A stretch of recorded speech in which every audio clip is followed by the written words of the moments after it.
from Andy Reid coming up about 12:50 or so. So 12:50 or so is when the Chiefs will be talking, at least later on in the noon hour. We'll find out.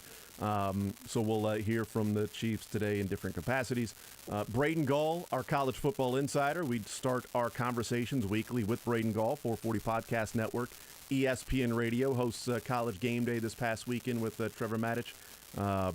Works for Athlon, Fringe Element Podcast. 440 Network show. is also where Danny Shelton works out. Got his weight.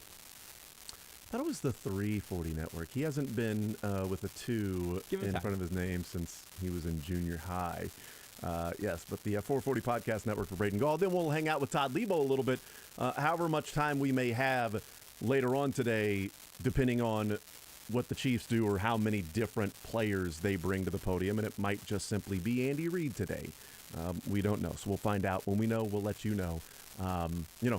This time last year, was it Jody Fortson they brought to the podium? Yeah, I think it Before they was. had made the announcement? Yeah. And it was like, okay, you made the team. And he was like, I didn't right. even really, find it. It was what, Patrick Mahomes came up and congratulated me, and I had no idea that was going on. Yeah, we could get a cool moment like that if somebody makes the cut. Because we found out that morning, before Jody Fortson was announced as making the team, we found out that morning that Jody Fortson was talking, and everybody's like, well, then he's made the squad. Like, they're not going to. So that's news. Hey, Jody Fortson has made the squad. That was a year ago. Maybe we get that this year. Maybe it's a Justin Watson who we all expect to make the team or something like that. That'll talk today, but we'll see who goes to the podium. And then Brett Veach sometime tomorrow we'll hear from the Chiefs GM as the roster will be set at that point and getting ready to go into the NFL season. 8 days away. Tomorrow will be 8 days from the NFL season getting underway. So that's how the Chiefs will line up over the next couple of days and what we'll hear from them. Andy Reid today, Brett Veach tomorrow. And like you said, there's a lot that we don't know yet. I will advise everyone, once we get to the deadline today, no one should use the F word today. That is final. There's no such thing as a final 53-man roster today because of what you pointed out with the waiver claims and all of that. There's a lot we don't know. What we do know is that I'm going to make you listen to this sound a lot today. Okay. Blockbuster trade while you were monologuing. A legitimate one. No goofy breaking news today. Okay. Legit big news. Chiefs news as we get it, of course. This is NFL news. The Saints are trading defensive back Chauncey Gardner-Johnson to the Eagles. After extension talks broke down in the end of his rookie contract there, the focus shifted from keeping Gardner-Johnson to trading him. So now, that's all from Ian Rappaport, had it first. Philly lands a starter, so big defensive back news over from the NFC. Do we know what the compensation is for Chauncey Gardner-Johnson, otherwise known as CJ? Not yet. Okay. So there we go. 913-912-4810 is the text line. 913-912-4810, the text line to join us today. All right, so let's get into the conversation. Here's the news that has taken place so far today. Josh Gordon has been released. Taylor Stallworth, Danny Shelton have been released. Ronald Jones has made the squad. The Chiefs are keeping 3 quarterbacks, including Shane Buechele, because that would be odd if they kept 3 quarterbacks and one was not Shane Buechele. Dustin Crum was unfortunately let go earlier this weekend. Here, let me restate. The Chiefs are keeping 3 quarterbacks, including Patrick Mahomes. Thank you. The second. Thank you. Patrick LeVon Mahomes. The second. I'm still pretty bent up about Dustin Crum. So, QB1, Henny Given Sunday, and Shane Buechele. He's going to need a nickname soon. He might need a nickname if Henny Given Sunday is any given team he may be on that's not named the Chiefs. Yeah. So we'll find out with that. That is certainly an interesting development. Blake Bell will make the 53-man roster and then will be placed on IR as the first few weeks he is expected to miss with the hip surgery. That is not a surprise, but we were waiting to get confirmation because we didn't really know how long or what the extent of Blake Bell's injury was. All we had to go off of and speculate was Andy Reid saying it won't be soon. So we all then just assumed that he would make the 53 and then be placed on the IR. So to make the 53, you got to move some numbers around. So if you want Blake Bell to be on your team, you have to then take a position somewhere else. And then when you put Blake Bell on the IR, you then add to that position and maybe one of the players that you released. Maybe it is Danny Shelton. Maybe it is Stallworth. But you're also now taking another position away, number of position away, when you add in the third quarterback.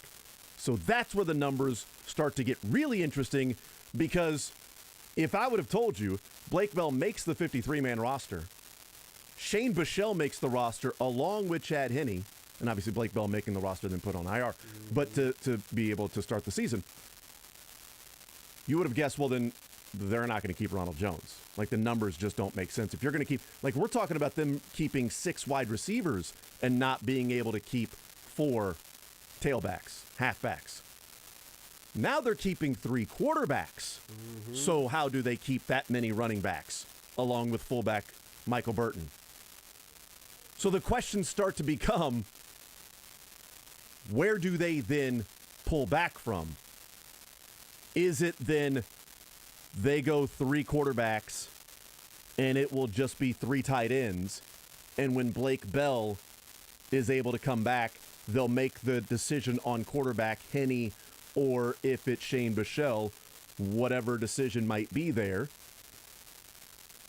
When we first heard Shane Buechele had made the squad, one of the things that people started thinking, myself included, like, well, Henne's got a fully guaranteed deal, so I don't think they're going to cut him. Are they willing to do that? Are they go? And then it was 3 quarterbacks are going to be on the initial 53-man roster, not final. Right. Initial. Right. Exactly. Initial 53-man roster for the Chiefs that's due at 3:00. Because when you start to play the numbers game, it gets difficult to say they're going to keep 3 quarterbacks, they'll keep 4 tight ends, they'll keep 4 running backs, and they'll keep 6 wide receivers. Because where do they pull back from? Now, Danny Shelton has been released. But if you're talking about defensive tackle, to me it came down to Danny Shelton or Colin Saunders. If Colin Saunders is then released, then maybe that's a spot that they are drawing from to keep 3 quarterbacks and keep Blake Bell. Was that leaving out Taylor Stallworth? Because also Yes. he moved a lot this offseason from his original signing to end of camp. Yeah, I hadn't counted. You had him Taylor. outside looking in already. Fair enough. To me, it was Shelton or Colin Saunders. Initially, also from his agency, they put out there, the Chiefs are looking to get Stallworth from the practice squad. Would make a lot of sense. Just wanted to ask about that as I'm doing the math here. Yeah, that works. So Taylor Stallworth out. I thought they were going to keep 4 defensive tackles. That being Chris Jones, Derek Nottie, Turk, either Colin or Danny Shelton. I see. So they let Danny Shelton go. They let Taylor Stallworth go. I think that means Colin Saunders is on the team. I agree. I think they're keeping 6 defensive ends.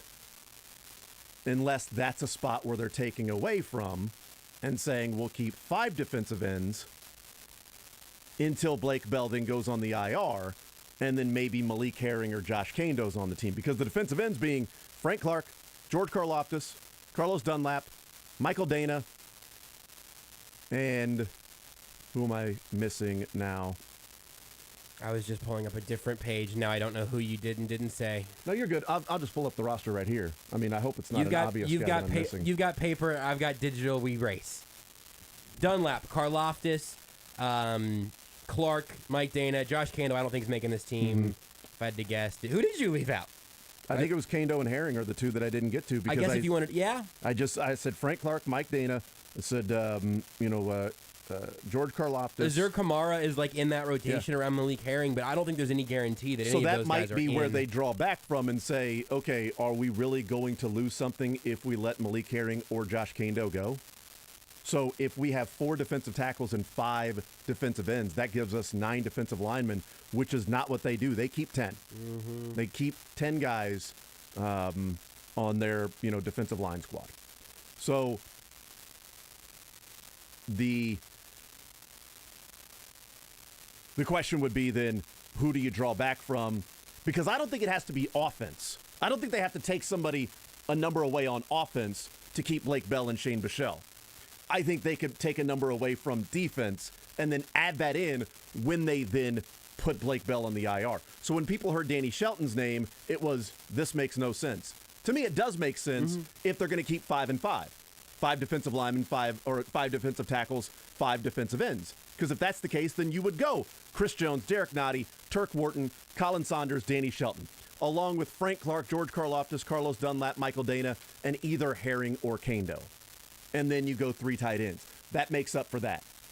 The question then is, where do you find the extra roster spot for Shane Buechele? Is it 8 offensive linemen? Is it only 5 wide receivers? Is it 3 running backs? And what we haven't discussed, is Pacheco absolutely on the team? Yes. Okay. Yeah. I think right now the thing we have, here's what I think we have set in stone. If Goodson's released, if Goodson's been released, and that's a guy that people are like, ooh, that's intriguing, and other running backs have been released, if the Chiefs say Ronald Jones is on the team, Edwards-Helaire and Jerick McKinnon are on the team, there's 3 running backs. Derek Gore was a guy that we thought was going to be insurance on the practice squad, and therefore when he went down, it was now they may have to keep Ronald Jones. I only bring it up because we feel like it's a guarantee that Pacheco is going to make the roster. I'm just saying, if he's released, are we sure that other teams outside the Chiefs are going to go, ooh, Pacheco's out there, I must go grab him. His 3.9 yards per carry at Rutgers and his inability to read, offensive linemen with the Chiefs, what he's put on tape has really, really impressed us that we must get rid of one of our guys and put him on our active 53-man roster, as opposed to the Chiefs going, well, we can find somebody to kick return. And he now becomes our insurance on the practice squad if Jet or Edwards-Helaire or Ronald Jones go down. I just think it's a possibility. I'm not saying that's going to happen. I think that your inclination, the hunch of overvaluing your own guys, and it's like, oh, they're never gonna sneak Josh Kando to the practice squad. I mean, they probably will, and maybe they don't because some other team is doing college scouting on him. I haven't heard anybody tell me ever that Josh Kando is drafted around the consensus for the rest of the league for when the Chiefs took him. I've not heard that anywhere. No. But with Pacheco, I think somebody would say, well, we know they trusted him to return kicks. He's got speed. And also, it is just enough of a copycat league that if somebody gets really hyped out of Patriots or Chiefs training camp over the last decade, Chiefs now, I think that someone's going to say, well, he's probably better than our 4th running back. And then you make that adjustment. If they're keeping 4. Right. Whoever it is they would have on there. If teams are keeping 3, then Pacheco, does he automatically go into that 3rd running back? I just think the odds of Pacheco I think the odds of Pacheco touching the waiver wire from the Chiefs today are astronomically small on a sliding scale. Better chance him than Clyde Edwards-Helaire. But I think if the Chiefs wanted to make a running back switch, it still sounds like Ronald Jones was the guy most on the bubble. But they want to have 4 running backs on their active roster, which I don't think is dumb. I think there's logic to that. But you're not going to have 3 quarterbacks active on game day. Shane Buechele is making this roster as a practice squad protection. You know what I mean? Like, the Chiefs believe that if they cut Shane Buechele, somebody else would have signed him to their active roster. I imagine they're right. It almost happened late last year. But he's not going to be active on game day. He's just going to be on the active roster. That's taking a number away. The 4 tight ends point makes me wonder that, again, if it's just Blake Bell to IR and then you bring back Danny Shelton, then your numbers even out a little bit. Maybe they only carry the 3 tight ends. They say, hey, it's too late in the process to add a blocking tight end for the first 3 games of the year. We can let Michael Burton do some of that stuff. Right. Maybe. And I don't know that they believe that, but Michael Burton, I also do believe, will be on this team. But to your point about the trenches, where they find their number games out of all of this, they have, by going 3 quarterbacks, essentially 5 running backs, including Burton, and 4 tight ends on that initial 53, they have squeezed themselves in other, you can mark that if you want, in other places on the depth chart already. And I think that they must be at least a little bit comfortable with that. I think Spags will probably be very uncomfortable if he has to run into this season with 5 active defensive ends on his opening day roster.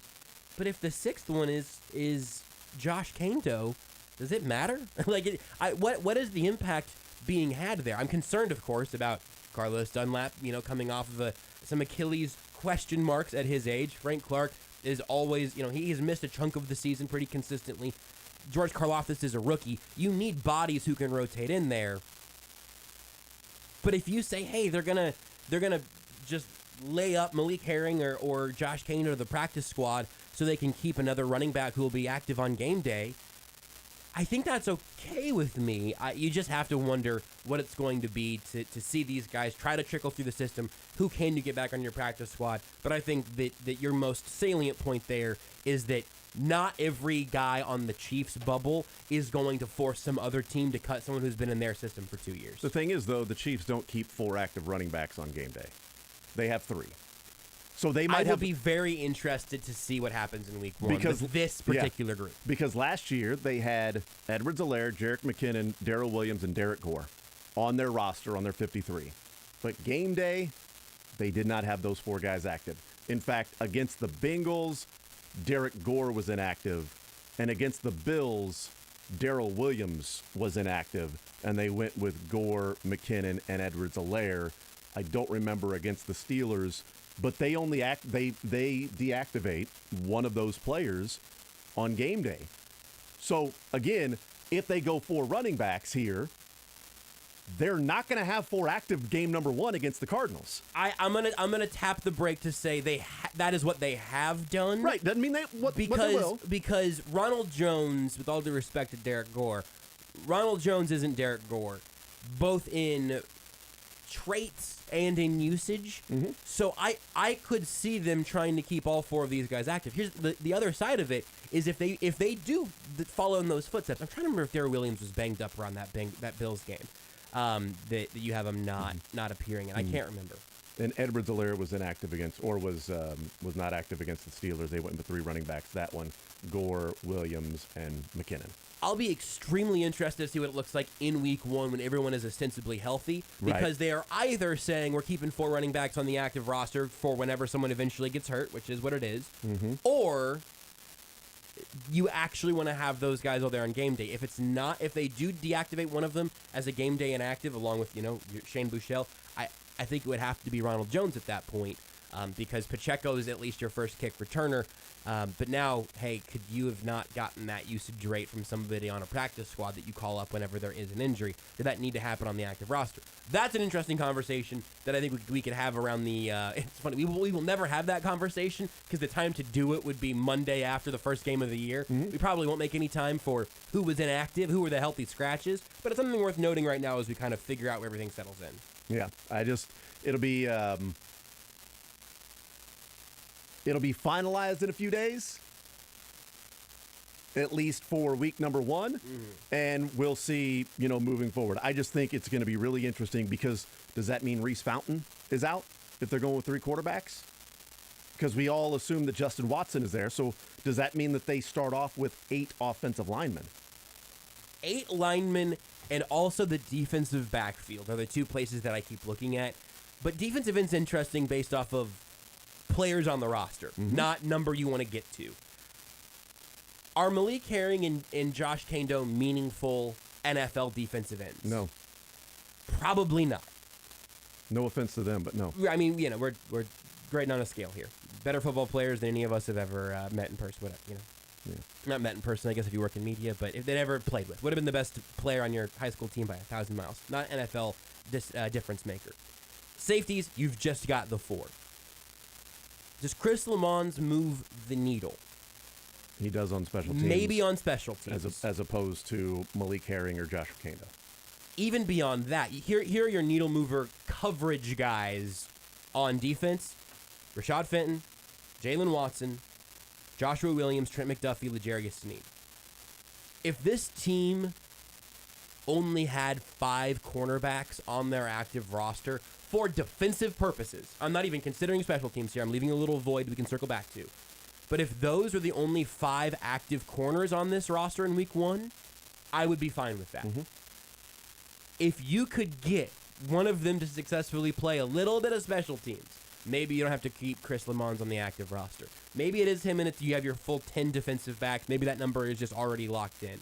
But you really do start getting squeezed in some spots.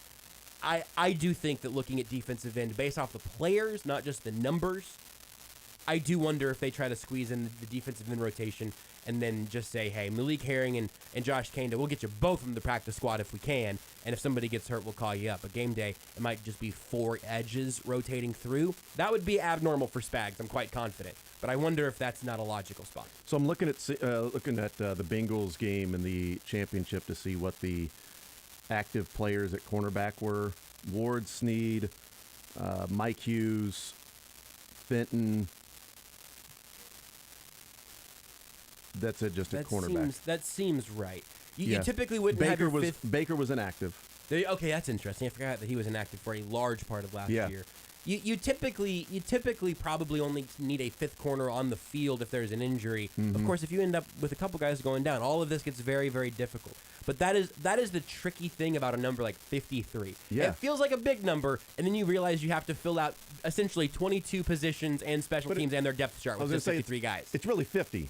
Because you got 3 specialists. You got kicker, punter, and long snapper. Let's just call it the 50-man roster. The 50-man. I mean, really, that's what it is, because typically you go 25 and 25. Yeah. The Chiefs go 25 offense, 25 defense. That's what most teams do. Here's my admission for the day. Yeah. Never thought about it never thought about it as being 50-plus specialists ever. Yeah. Kind of wondered. I wonder how they ended up at 53. Probably no reason. Yeah. 25, 25, and 3 is probably how that started. There have been times when they've gone 26, 24 for certain games or certain weeks, but you're really looking at 25 and 25. 25 offensive players, 25 defensive players. Usually that comes from what we've seen from the Chiefs in the past. 10 players in the secondary, 15 players in the front 7. That's defensive line and linebackers. Now, 2018 was a little different than what the last 3 years have been, because the last 3 years have essentially been, 15 players, 15, 16 players in the front 7, with defensive line being like 10, whereas 2018 it was 6 defensive linemen and 9 linebackers because they were running a 3-4. So that's the only real difference that we've seen from what the tendency has been for Andy Reid. Big breaking news. Is it? Free agent Markieff Morris has agreed to a 1-year deal with the Brooklyn Nets. Want to see more of The Zone? Watch the show live on the Sports Radio 810 WHB Facebook, Twitter, YouTube, and Twitch.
The Zone with Jason Anderson. There's not a week that goes by where Coach Reid isn't going to get on you, man.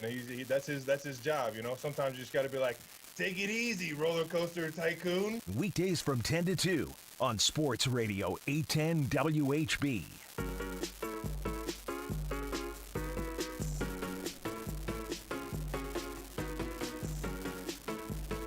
All right, we continue right here on Sports Radio 810 WHB. Jason Anderson with you. Josh Brisco, Beards. We'll talk with Adam Teicher coming up at 11 o'clock for one longer segment. Because then, you know, he's got stuff to do out at Arrowhead Stadium. Oh, I got to work at the practice facility. All the news is happening all at once, Jason. Blah, blah, blah. Practice. I'm Adam Teicher. This is what Adam Teicher sounds like. I've covered the Chiefs. That's our worst joint impression yet, I think. It sounded nothing like him. Right. Why saying the name of the person you're doing an impression of is vitally important. Speaking of vitally, he was released by the Chiefs today. That's exactly right. So I went in the break there, went down and looked at all the game books from last year. You were on the move. I wondered what your mission was. You came back a little winded. Well, because I didn't know how long we were at break, so I'm like, let me go down and just go through all the game books real quick, because I'm a hoarder in things like that, where I keep every single game book for the Chiefs. And so, you know why? Easy access right there, reference. Just go down, boom, game book, flip the next one. Look at the running backs, look at the inactives, boom, go to the next one. Running backs, inactive, boom, go to the next one. Not a game did the Chiefs have 4 active running backs last year. Wow. Every single game only had 3. Also, last year, the Chiefs kept 3 running backs on the initial roster. In 2020, the Chiefs kept 3 running backs on the initial roster. In 2019, the Chiefs kept 3 running backs, plus they listed Tremont Smith as a running back. Yeah. I So remember it that. made it 4. 2019 was interesting. So they kept 3 quarterbacks because they had to put Henne on the IR. So that was the Matt Moore, Chad Henne, and Patrick Mahomes all made the initial roster. And Tremont Smith was a running back. So they had 4. They kept 5 wide receivers and 3 tight ends. So they took away from the tight end spot and the wide receiver spot to keep the 4th running back and Chad Henne. And then put Chad Henne on the IR. And then they signed LaShawn McCoy, because Tremont Smith then moved to the secondary, where they only had 9 players that they kept as defensive backs. And then Tremont Smith became a, air quotes, defensive back. Either way, doesn't matter what he's listed as. He's one of the 50 guys on the roster. He was there just simply as a return specialist. He should have. I know DT is already taken by a defensive tackle, so he's got to start listing guys as Taub. Just Toub, all caps, like edge. Hey, this is just a Taub. That's just what he is. A Taub. That's exactly right. He's a return specialist, is what Tremont Smith was, no matter what he was labeled. Initially a running back, then whatever. Defensive back doesn't really matter. That's how they did their opening roster, 53-man roster.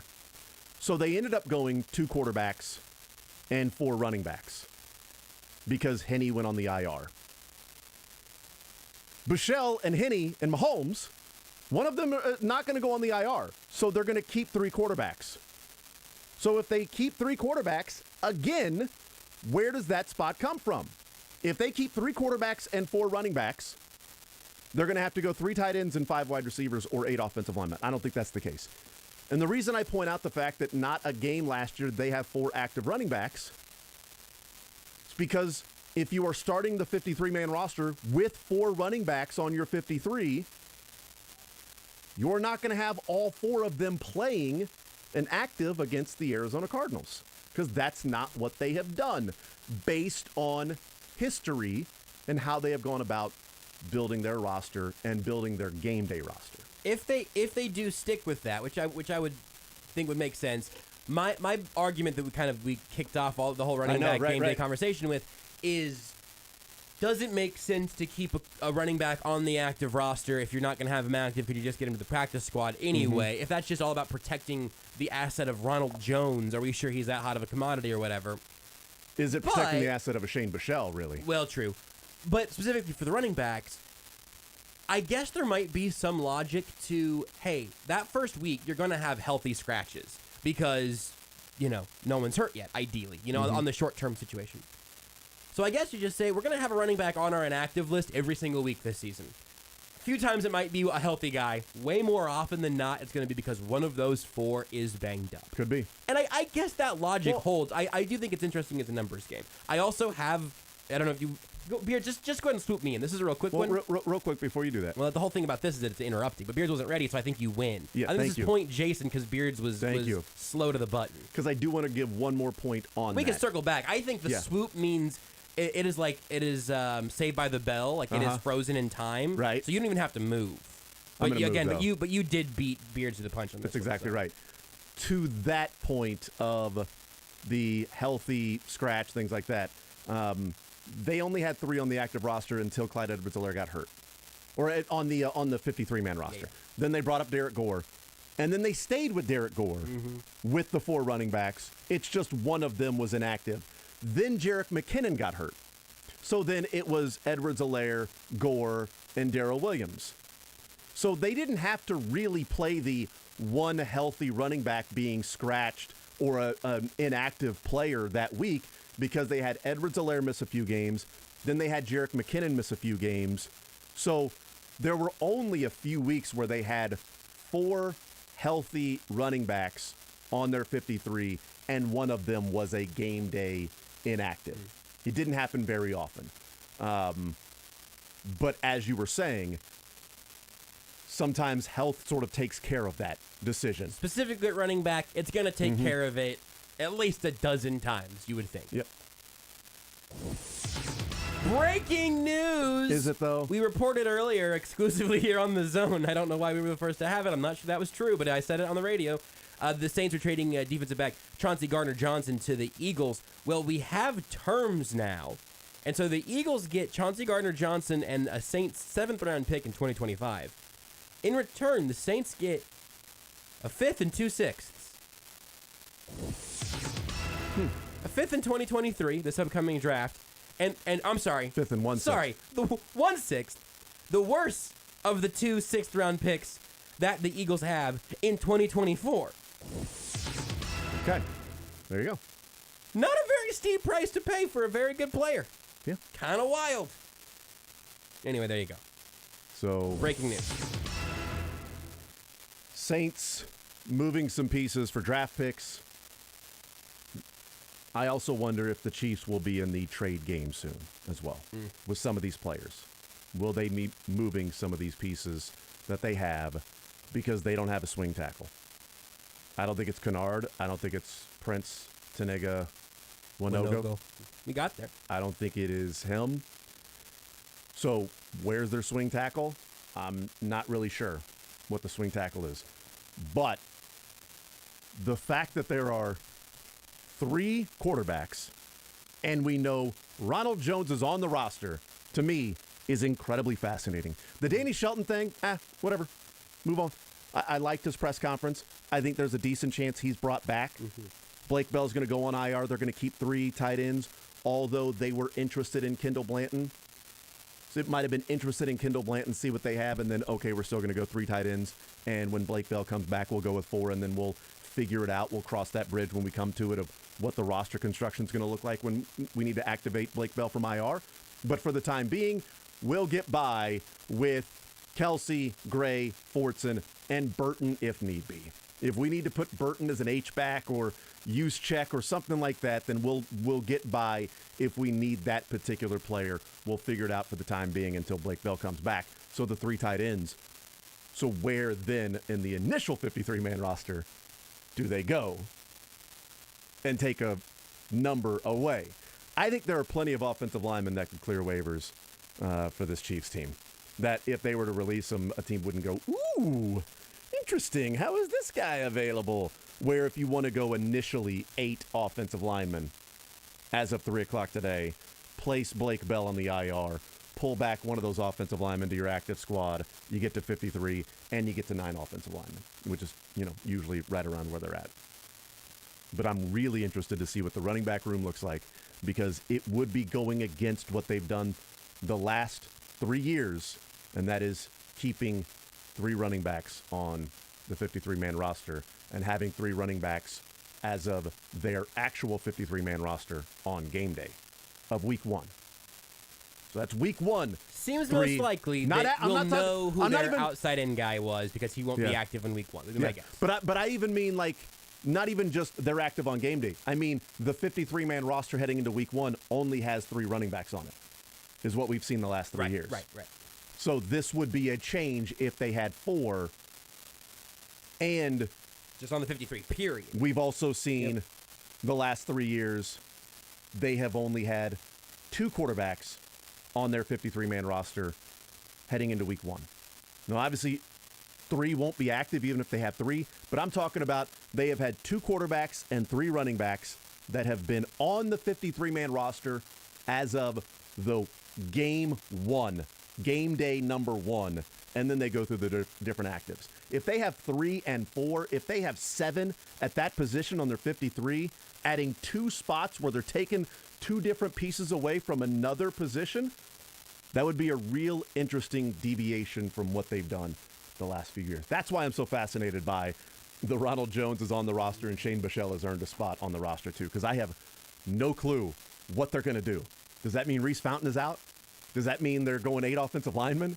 Does that mean Pacheco is gone? Is Jerick McKinnon released for Isaiah Pacheco? Because they feel like that becomes redundant? I'm just going to assume if Jerick McKinnon gets released that I'll be hosting the show solo the next day so you can have some personal time because I don't know. Frankly, one of us is doing the show alone that day because I don't want to be in the same room as you the day after the Chiefs cut Jerick McKinnon. If that happens. I don't think it's going to happen, but if it does, one of the two of us is going to need some time away. I don't want to live in a world where the Chiefs See, now I'm getting nervous about were to it. cut Jerick McKinnon. Now I'm worried. All right, we'll take a timeout. We'll come back. We'll continue rolling. We'll talk with Adam Teicher coming up at 11 o'clock. Chiefs Insider from ESPN. More Zone next. Follow the show on Twitter at J810Anderson, at JB Brisco, at Beards McFly, and at Sports Radio 810.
The Zone with Jason Anderson. You might not be able to tell by the quality of the radio show, but I'm great.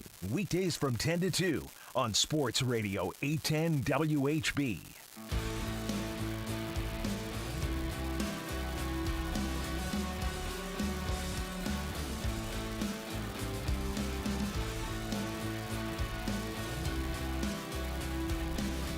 All right, we continue right here on Sports Radio 810 WHB. So you mentioned that, did you mention Kellen Mond, or was that earlier? I heard that Kellen Mond was released. That was pre-show, so that didn't was get with the St. full John. breaking news Okay, situation. so that was with St. John. He He was and I talking get with Jeff confused Chitty for each other a lot. that they have released Kellen Mond. So last year, the Minnesota Vikings had 7 picks in the first 4 rounds. 7 picks in the first 4 rounds. Here are those 7 picks. But they're good. Christian Darrisaw starting for the Vikings. Kellen Mond cut. Linebacker Chaz Surratt cut. Guard Wyatt Davis cut. Edge Patrick Jones is, like the 5th edge on their team, but that was a 3rd rounder. 4th rounder Kane Wong, he's the backup to Dalvin. One of the backup. He's not Madison, but he's one of the backups there. Safety Cameron Bynum, who's sort of in the rotation, kind of like a Deion Bush type guy, or like a Dan Sorensen last year, but probably better. And then edge rusher Janarius Robinson, who they also cut. So 7 picks in the first 4 rounds last year. They have cut 4 of them already. It's Raider-esque. Last year.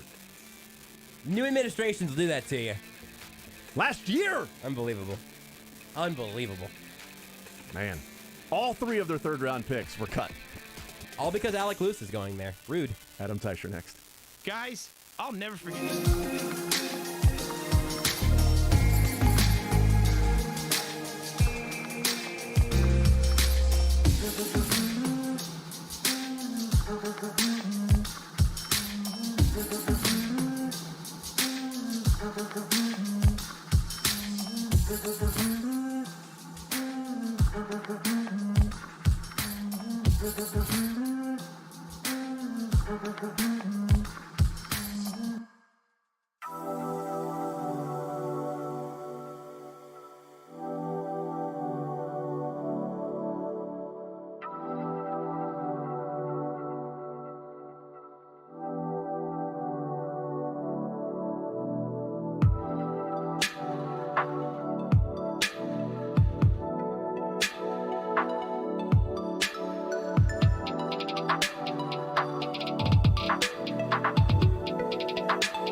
Kansas City.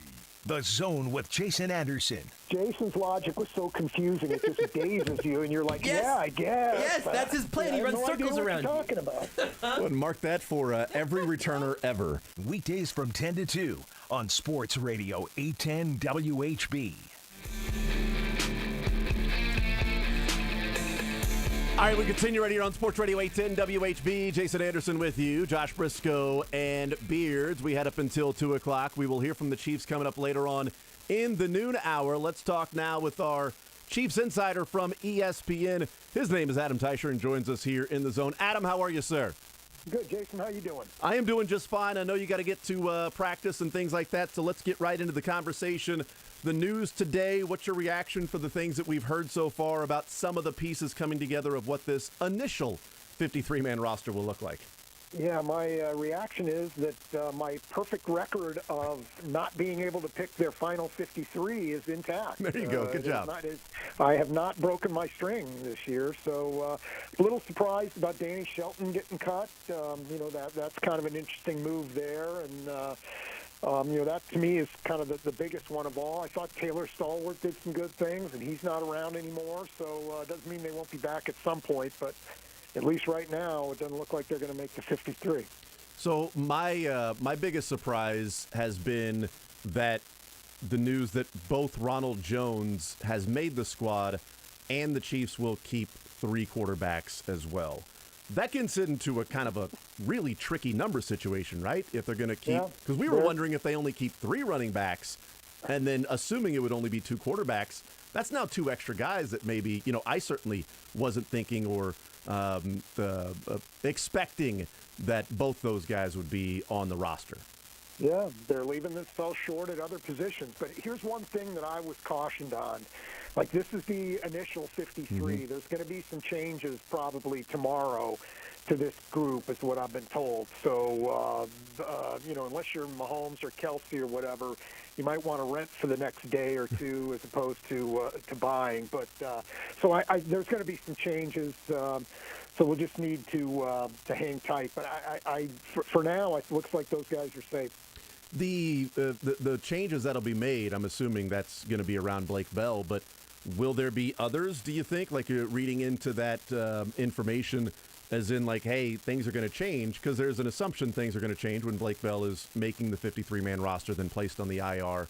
He'll be out for a few weeks and then sort of assess things after that. I'm assuming they just go with 3 tight ends at that point, but do you think there's, like, others that might be involved in the running back position or the quarterback room as to why they're keeping, 3 quarterbacks along, obviously Shane Buechele being one of those, or changes in other places outside of just, hey, we're going to bring somebody back that we released because, that was the way we had to get around Blake Bell being placed on the IR designated to return? Yeah, what they've done sometimes, particularly with a quarterback, is sometimes teams will keep a guy and hold him for a couple days, and then it becomes a little more difficult for another team to pick that guy up. Interesting. They've already made plans with somebody else maybe.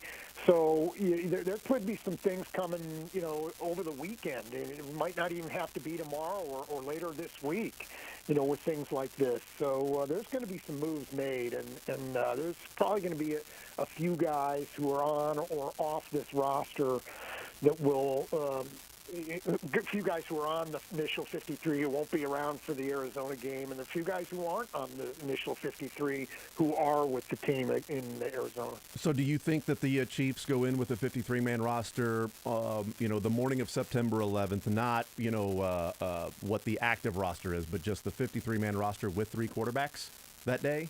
2 of them will be activated if they do have 3, or do you think that's one of the moves that may be made between today/tomorrow and the first game, is that Buechele might end up on the practice squad or something along those lines, and they will just have the 2 quarterbacks on their roster that they will then both have active? Yeah, I think there's a chance that the 53, there's a good chance that they'll have all 3 of those guys. Interesting. That's what we know right now. It looks like Buechele's going to make it. So I would expect that he'll be there, even if he's inactive, he'll be there in Arizona. So what does that tell you then about the quarterback position for the Chiefs and Shane Buechele? Are they obviously really like him? That's the first takeaway, is that they really like Shane Buechele. Yep, they do. And, they almost lost him, you remember, last year. He was on the practice squad, and the Cardinals wanted to sign him away, and the Chiefs, instead of just letting him go, the Chiefs promoted him to the active roster. That kind of thing's a sign.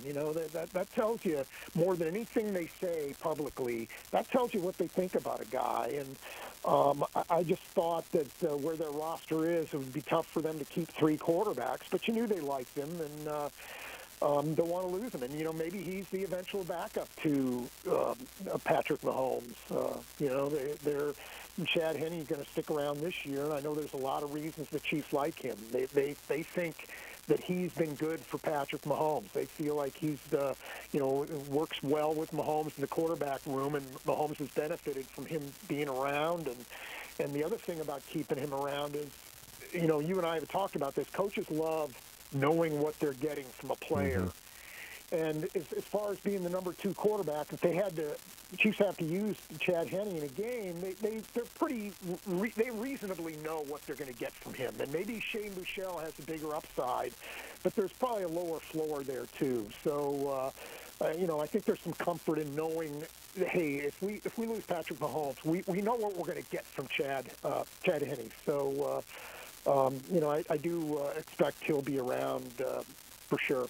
If they liked Shane Buechele, that you and I have talked about this before, that and maybe it's next year that the Chiefs are going to have to get into the market of not having a $2-3 million backup quarterback. Yep.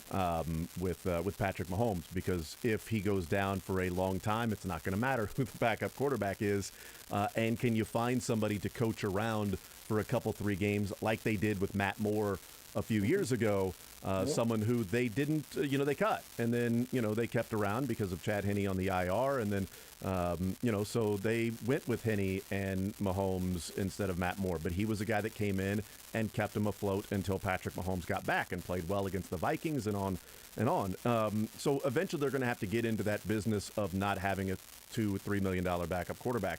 If they liked Buechele that much and knew they liked Buechele that much that they, there was a chance he was going to make the opening day roster, then why the $3 million for Chad Henne? That's, guaranteed to where you can't move on from him.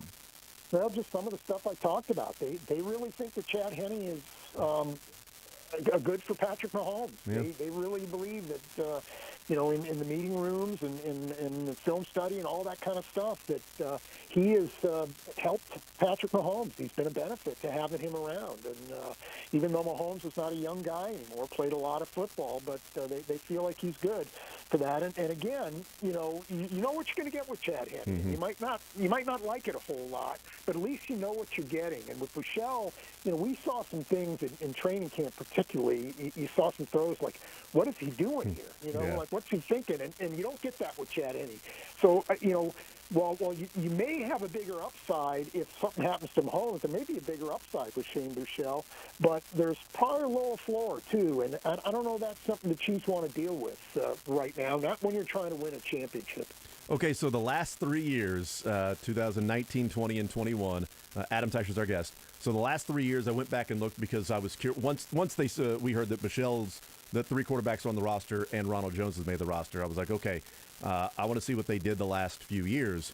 So game number 1, the last 3 years, they have had 2 quarterbacks and 3 running backs on the 53-man roster in game number 1. Not active, just on the 53-man roster. Now, those guys were obviously then active, but they didn't have to deactivate one of those positions. It's just simply the numbers they had. They had 5 between those 2. Right now, it would seem like they would have 7 if you're saying, Buechele is on the roster along with Henne and Patrick Mahomes for game number 1. And if Ronald Jones is on the roster too, unless, Adam, there's a move that's really unexpected from, people outside of the organization or fans, analysts alike with the running back spot, if they chose Ronald Jones, did Ronald Jones just simply make the squad as one of 4 running backs? Or was Ronald Jones a final decision that he may have taken somebody's job like an Isaiah Pacheco or even a Jerick McKinnon with a surprise cut, since they typically go 3 running backs on their 53-man roster? Yeah, 4 running backs plus a fullback. That's a lot to carry, So they're going light somewhere else, unless they did cut a running back, and I don't know that they did. We'll see which way they go. But you're right. I mean, that's a lot. And that, you asked me a minute ago about whether they're going to keep 3 quarterbacks on the 53. If they, I thought that going to Arizona they would have 3 quarterbacks on the 53, and I said yes. I'm not sure that'll be the case. If they keep 4 running backs plus a fullback, I don't know that all of those guys will be on the team with the 53 by the time they get to Arizona. And we know that they won't be active because the Chiefs only activate 3 running backs. And that's where we got in a conversation in the first hour, Adam. I'm just curious with your thoughts on, we've talked so much about Isaiah Pacheco. I mean, there's been such a conversation about Pacheco. And I know that Dave Tobe said that, he's going to get every opportunity to be the number 1 kick return guy. And he's got first-team reps in practice and first-team reps in games. And Ronald Jones has not gotten many reps. And then in game number 3, all of a sudden, he's out there running with the first team and looks like a pretty good running back because I think he's the most talented, specific runner of the football. Like, here's the football, now go run. I think that's Ronald Jones out of the players that they have. Is there a chance that Isaiah Pacheco is a surprise release that they then put him on the practice squad if they can get him through there, and he's their emergency guy where they have Edwards-Helaire and Jerick McKinnon and Ronald Jones as the 3 guys on the roster, 3 active guys, instead of keeping 4 running backs when they never activate 4 running backs. They only go, even when they had 4 running backs on the roster last year for a number of weeks with Gore, Edwards-Helaire, Williams, and McKinnon, one of those guys was inactive every week. Yeah, I don't. That would surprise me at this point. I think he's shown enough, meaning Pacheco, that he's worth keeping around. That you don't want to lose somebody who maybe someday could be your RB1, and the Chiefs need to be have their eyes on that because this is the year to make a decision on Clyde Edwards-Helaire's 5th-year option. Well, next year is the year after the end of this year. And what are you going to do to replace him if you decide that, he's a short-timer here? So I just think there's a lot involved there. And I know the Chiefs like Pacheco and saw a lot in him. I feel like if they put him on waivers at this point with the intent of putting him on the practice squad, they're going to lose him. Yeah. So that would surprise me. Yeah, I mean, look, it would surprise me too. I'm going through it in real time, trying to figure out where they're going to pull from because I can't imagine them going with 8 offensive linemen, right? I mean, well, we looks like they're going to be light on the defensive line. Yeah. If Shelton and Stallworth are both gone, then they're going to be light on the defensive line unless they keep somebody lower on the depth chart, which would be a big surprise. Well, and you know what? That's an interesting point because if we look at it and say, typically there's 10 defensive linemen, defensive end, defensive tackle, mix it up any way you want. But there's 10 defensive linemen. If they go 4 defensive tackles initial roster, maybe Shelton's brought back after Blake Bell's placed on the IR. But if they go 4 with Jones, Nottie, Turk Wharton, and then Colin Saunders, I'm not sure that you look at the defensive end group and go, boy, they got to have 6 of these guys to include Herring and Kando. As opposed to, you know what, you go Herring or Kando, that's 5. You just gained a roster spot there to use on either Michelle or the 4th running back. Yeah, no, I think, particularly early in the year, you're okay with 8 defensive linemen. I think they can survive that way. Now, once the injuries start piling up, as they inevitably do, then you might be running into some trouble. But that could be the trade-off they're willing to make right now is, hey, we're going to go in with 8 defensive linemen. We're going to go with Chris Jones and Derek Nottie and Turk Wharton and Colin Saunders on the inside, and we're going to go with Frank Clark and Dunlap and who am I forgetting? Karlaftis and Dana. Karlaftis and Dana. Well, those are our 8 guys. Yeah, and, I that's could see entirely possible.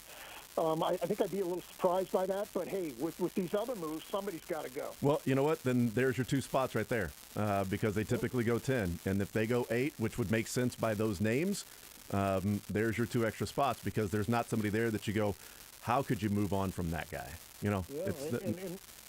And with Stallworth gone and with Shelton gone, I'm not sure who else they would keep at defensive tackle. So it'd be pretty clear they were only keeping 4 at that spot at least. So, And maybe they're doing the same thing at defensive end as well. Do you think they're in the trade market, Brett Veach? Or I should say, how likely, because obviously he's going to be, shopping and looking and doing those things because he's going to be doing his due diligence. But do you think the Chiefs are a team that, by 3 o'clock might pop up on at least trade discussions, or, hey, the Chiefs are talking with this team, or there's a player on the roster they may move like they got Ward, like they got Martinez Rankin before? Yeah, Brett Veach is always in the trade market, so I would never be surprised at him making a move like that he thinks can make the Chiefs better. The one spot, obviously, that I think everybody's been talking about that would make the most sense is a swing tackle, a backup who may be able to help them. But there's a lot of teams looking for guys like that right now, so, they may have to really, dig deep or deeper than they'd like to. But, and the other thing is it might depend on who comes available. It would not surprise me to see them pick up somebody at a different position if they think the price was right and it's better than what they have now. So I don't write, other than, probably quarterback, I don't write anything off in that regard at this point.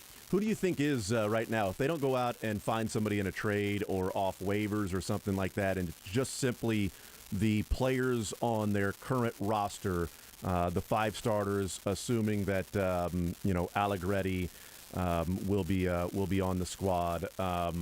So those 6 guys. Is there and throw in Christian, so maybe 7. Who would be the guy that they would go with as a swing tackle? Is that then Christian? Do they keep Kennard just in case? If you're going just off the players on the roster right now, or maybe it's Tega Winogo that they keep. Yeah, I mean, both those guys. I had both Christian and Tega Winogo making the final 53.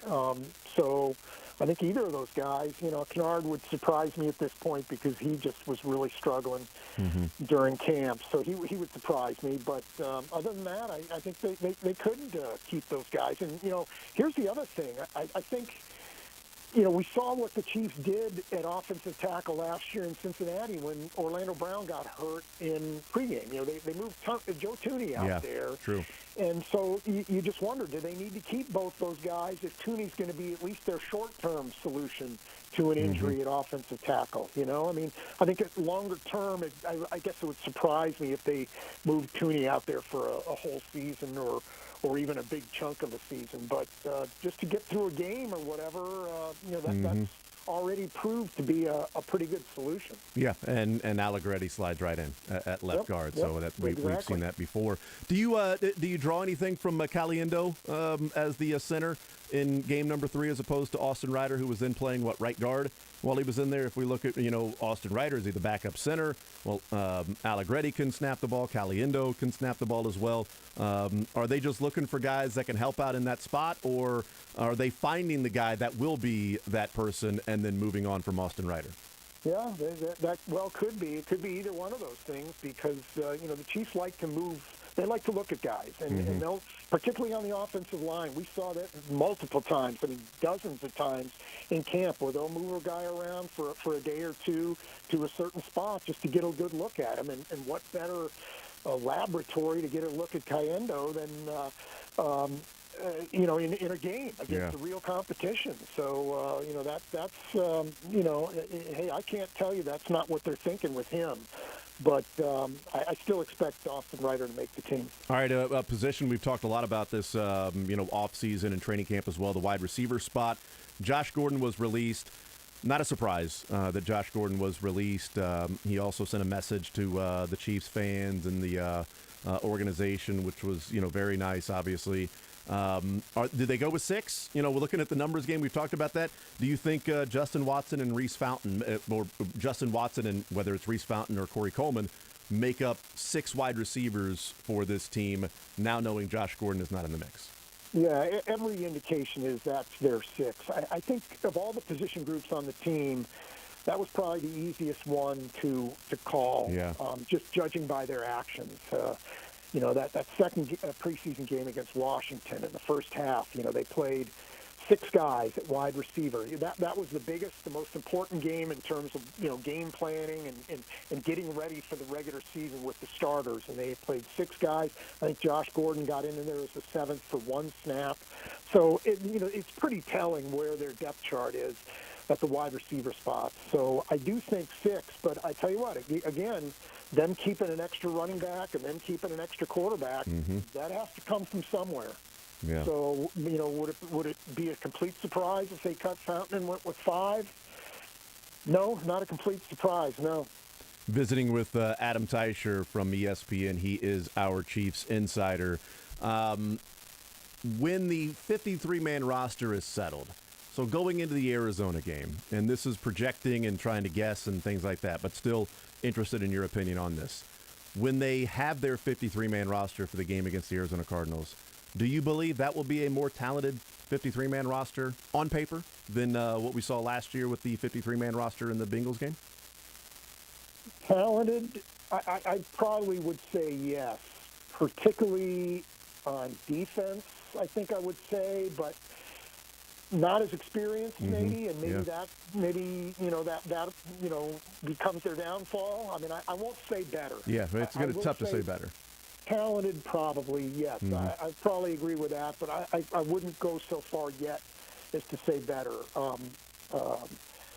particularly on defense. I mean, a lot of good young players, what it looks like to me, but sooner or later they're going to take their lumps by playing so many young guys. Yeah, because I mean it's a balancing act. It's this scale that you look at and go, okay, talent versus experience, and where do you actually improve overall as like better, as opposed to more talented, more experienced.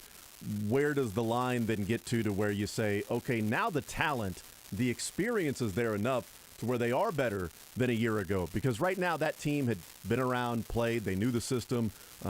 They, should know where all the different audibles and checks and all of those things are, although they had some issues last year in getting set and some miscommunications and breakdowns in the secondary. But in theory, those guys more experienced. Spagnuolo would have a bigger playbook to go with and larger maybe scheme to go with different teams, as opposed to maybe a little bit slower and not as sure tacklers, where this team is faster, more of sure tacklers. And I would guess that Spagnuolo early on, it's probably going to be out of necessity, right? That, he just simply says, here's the scheme, here are the plays, now go run and make plays. I don't want you thinking out there. I want you just simply using your ability. I'm not trying to confuse you right now. This is what we're going to do, and it may be more simplistic, but we're going to rely on speed, athleticism, and aggressiveness to make up for maybe the disguises and how how dimensional he can be, in years past.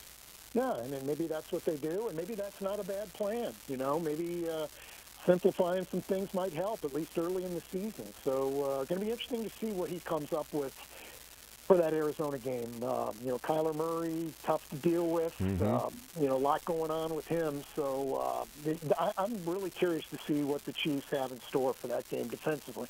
Karlaftis started week number 3 preseason. Is that him then getting into the starting role? He said it didn't matter. It was not significant at all. Was it significant to you that Karlaftis was the starter? No, not really. I mean, whether he starts or doesn't start, he's going to play a lot, and I think he's becoming a key guy for what the Chiefs are trying to do. So I don't see whether he's in for this first snap. I don't see that impacting how much he plays in a given game. I think he's going to get his work no matter what. And Dana's going to play a lot, and Clark, of course, and Carlos Dunlap's healthy. So no, I don't. Significant in that sense, no, I don't think so. And last one for you, the cornerback position. You think they go with 6 cornerbacks and keep Jalen Watson and also Chris Lamons, or do they go 5 and choose either or Watson or Lamons? What do you think that looks like today at 3 o'clock in the secondary with the cornerbacks? No, I'm thinking 6 there, and 4 at safety. So I'm sticking by that one. Occasionally they've gone with 9 DBs throughout the course of the season at one time or another, but those guys are so valuable, and they've got a lot of young guys, and I think they're going to keep 6 there. All right, we'll see what happens. Adam Teicher from ESPN. I know you got to go to work and do your part-time job with ESPN now after your full-time job here is done. Thank you, Adam. I appreciate it. We'll be checking out the texts and listening and reading and all of that stuff. There's a lot more decisions to be at least made or made public. Thank you, Teicher. Appreciate it.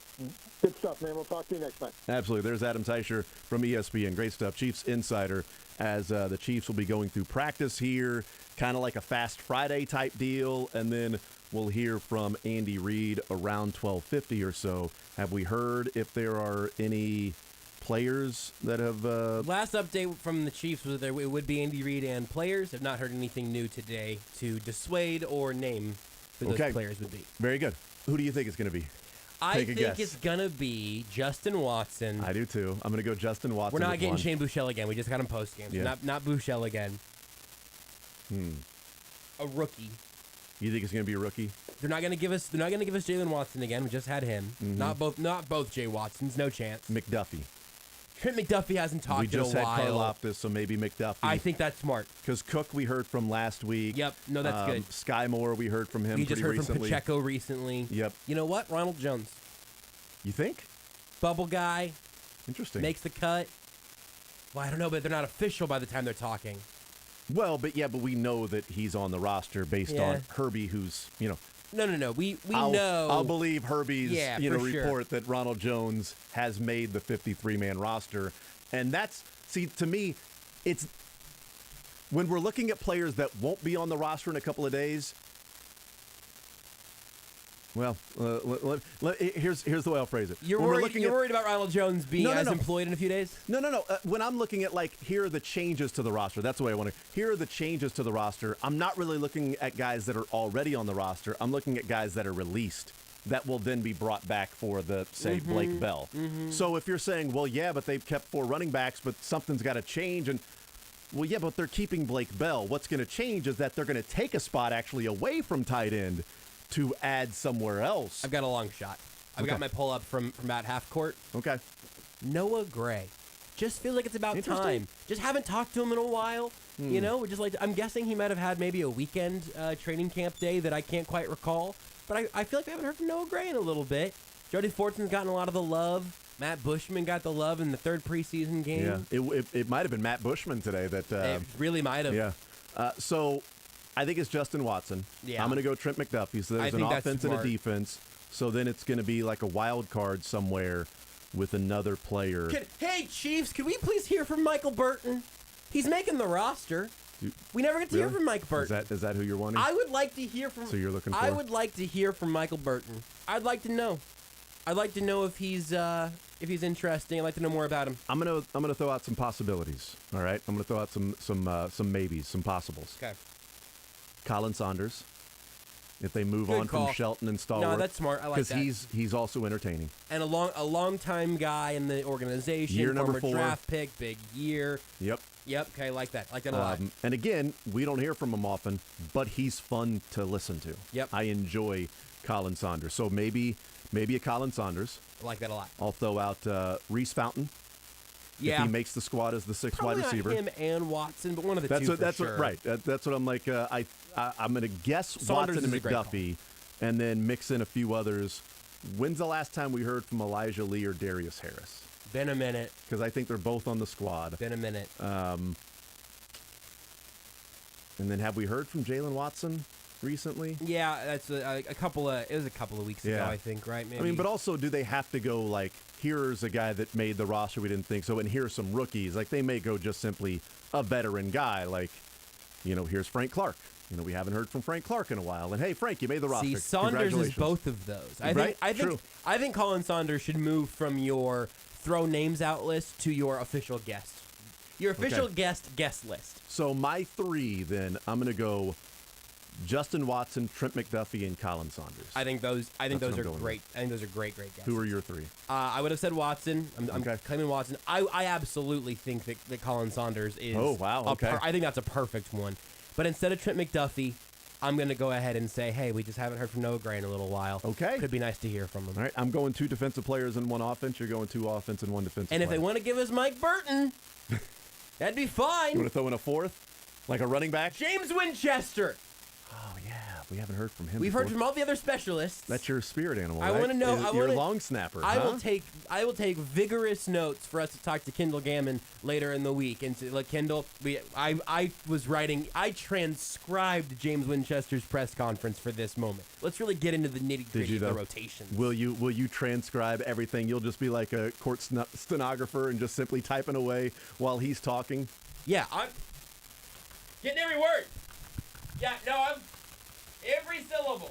Yeah, now you know what the And the Chiefs will send out their transcriptions later, and then I'll pretend I did that work. Yeah, but you got to be the writer that you hear in the background of the press conferences or the Zooms. Yeah. Or when it's especially a teleconference, like a telephone Oh, I mean, it's the coaches when they have the coaches media availability for like the SEC and the Big 12, and it's like, our next coach is Chris Kleiman, Kansas State.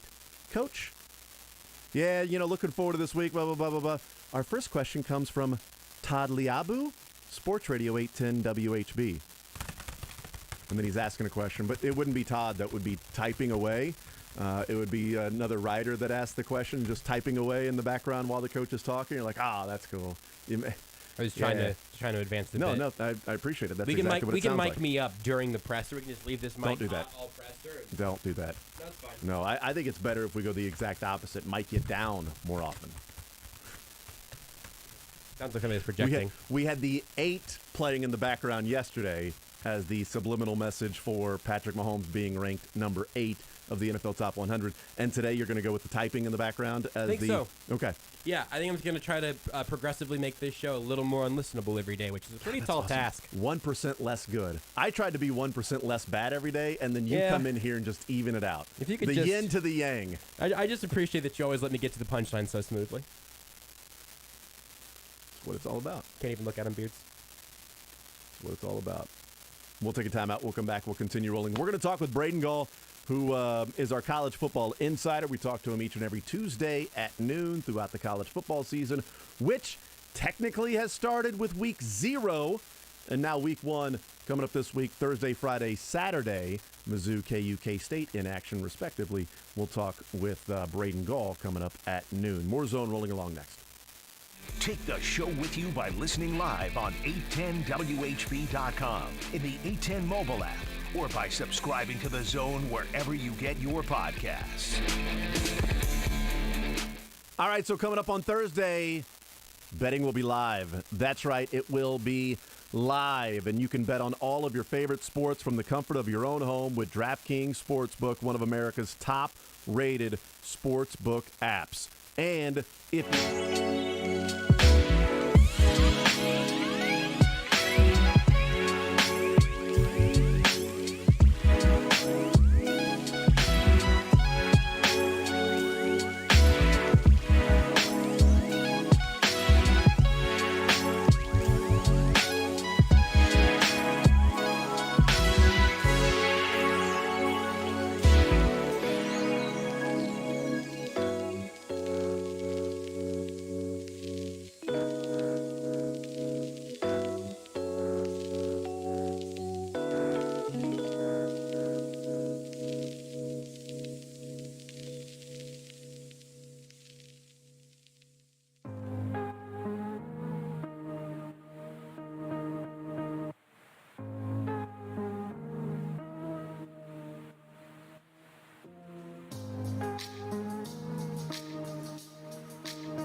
You're in the zone with Jason Anderson To be honest, I didn't even know who Jason Anderson was. on Sports Radio 810 WHB.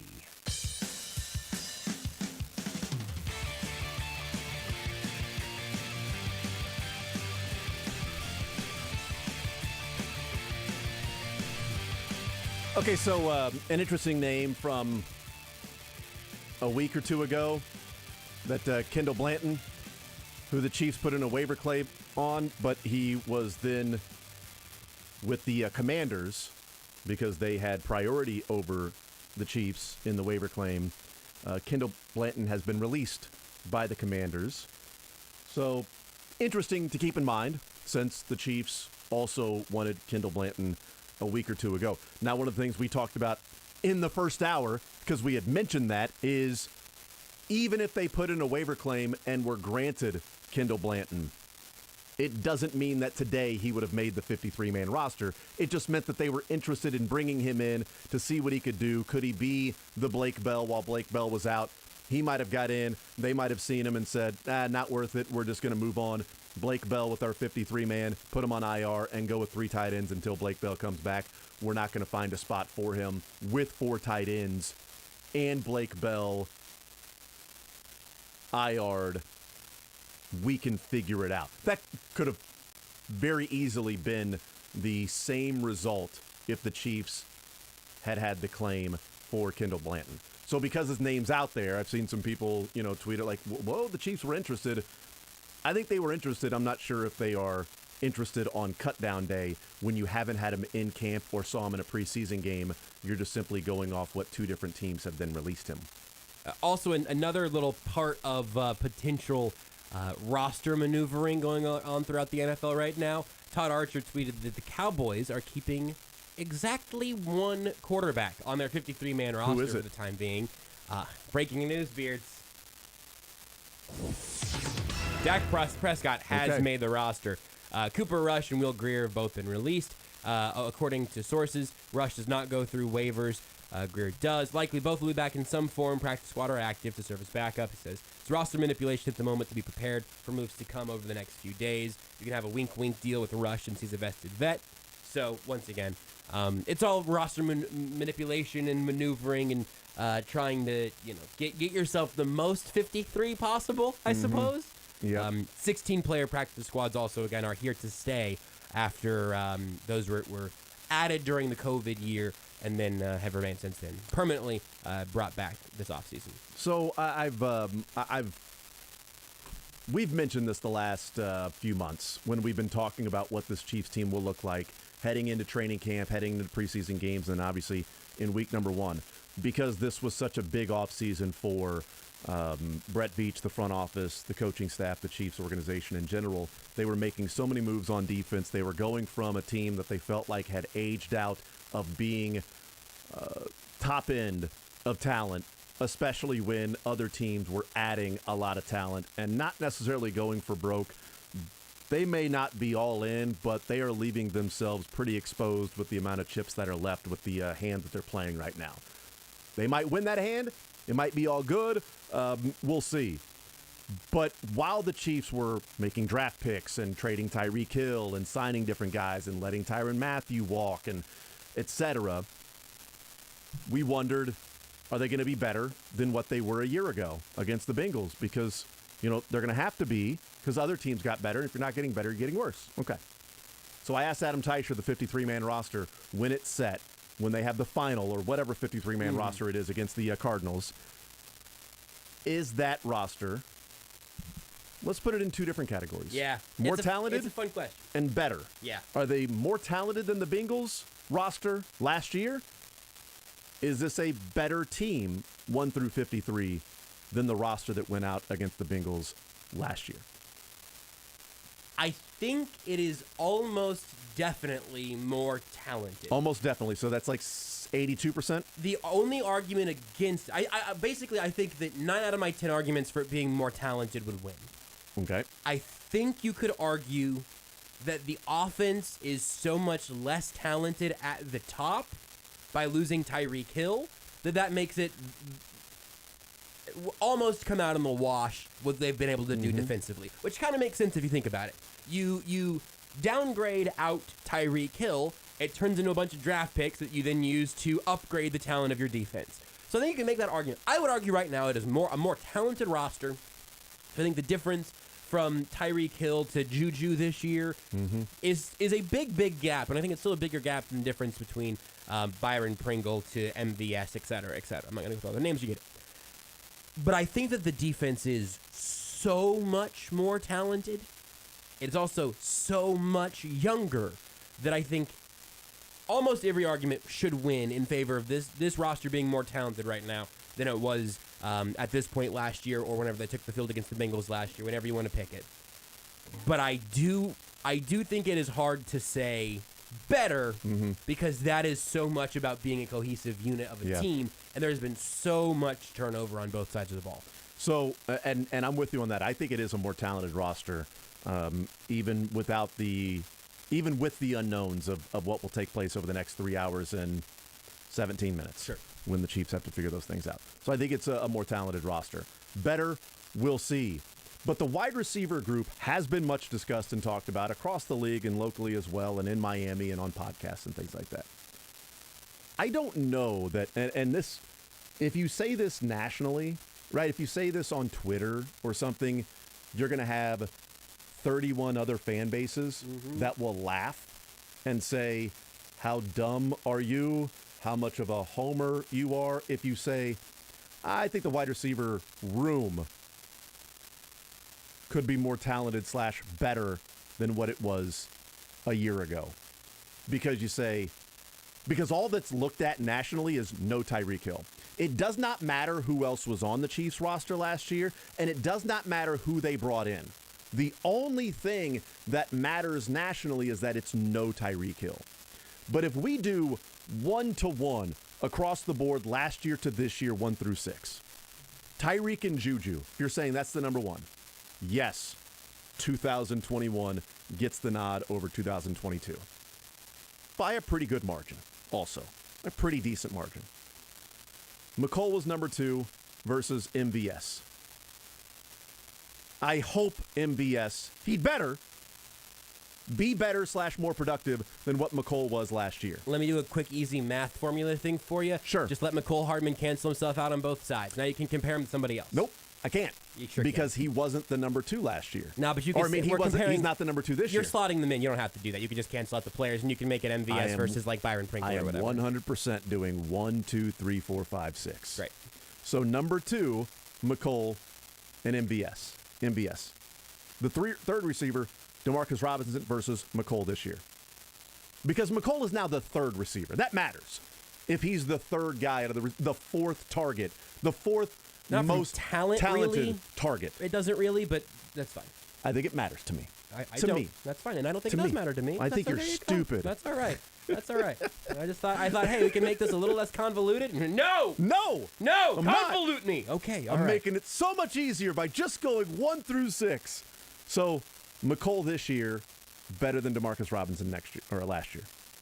He better be. Pringle last year versus Sky Moore this year. Do you need to make Travis Kelce the number 1 since he was maybe the number 2 last year? He wasn't the number 2 last year. He could was the be. number 1 He tight was- end. he was second It's tight end to tight receiving- end. he was See, second now receiving you're yards. making it more convoluted because I am now. you are bringing tight end when we know tight end 1 is the exact same. Let's pass catcher 1 or 2. Sky Moore and Pringle. Again, Sky Moore had better be better than Pringle. Josh Gordon and Justin Watson. I'll take Watson. Marcus Kemp, Reese Fountain. I'll take Fountain over that. So you could make a case, because I don't think McColl, just cancels each other out because they're in different roles this year. So wide receiver 2, 3, 4, 5, 6, you can make a case is going to be better than what it was last year. Wide receiver 2, 3, 4, 5, 6. And if that's the case, how much better did Tyreek Hill need to be over Juju to make up for every other receiver in the room being better than what they were last year in their role?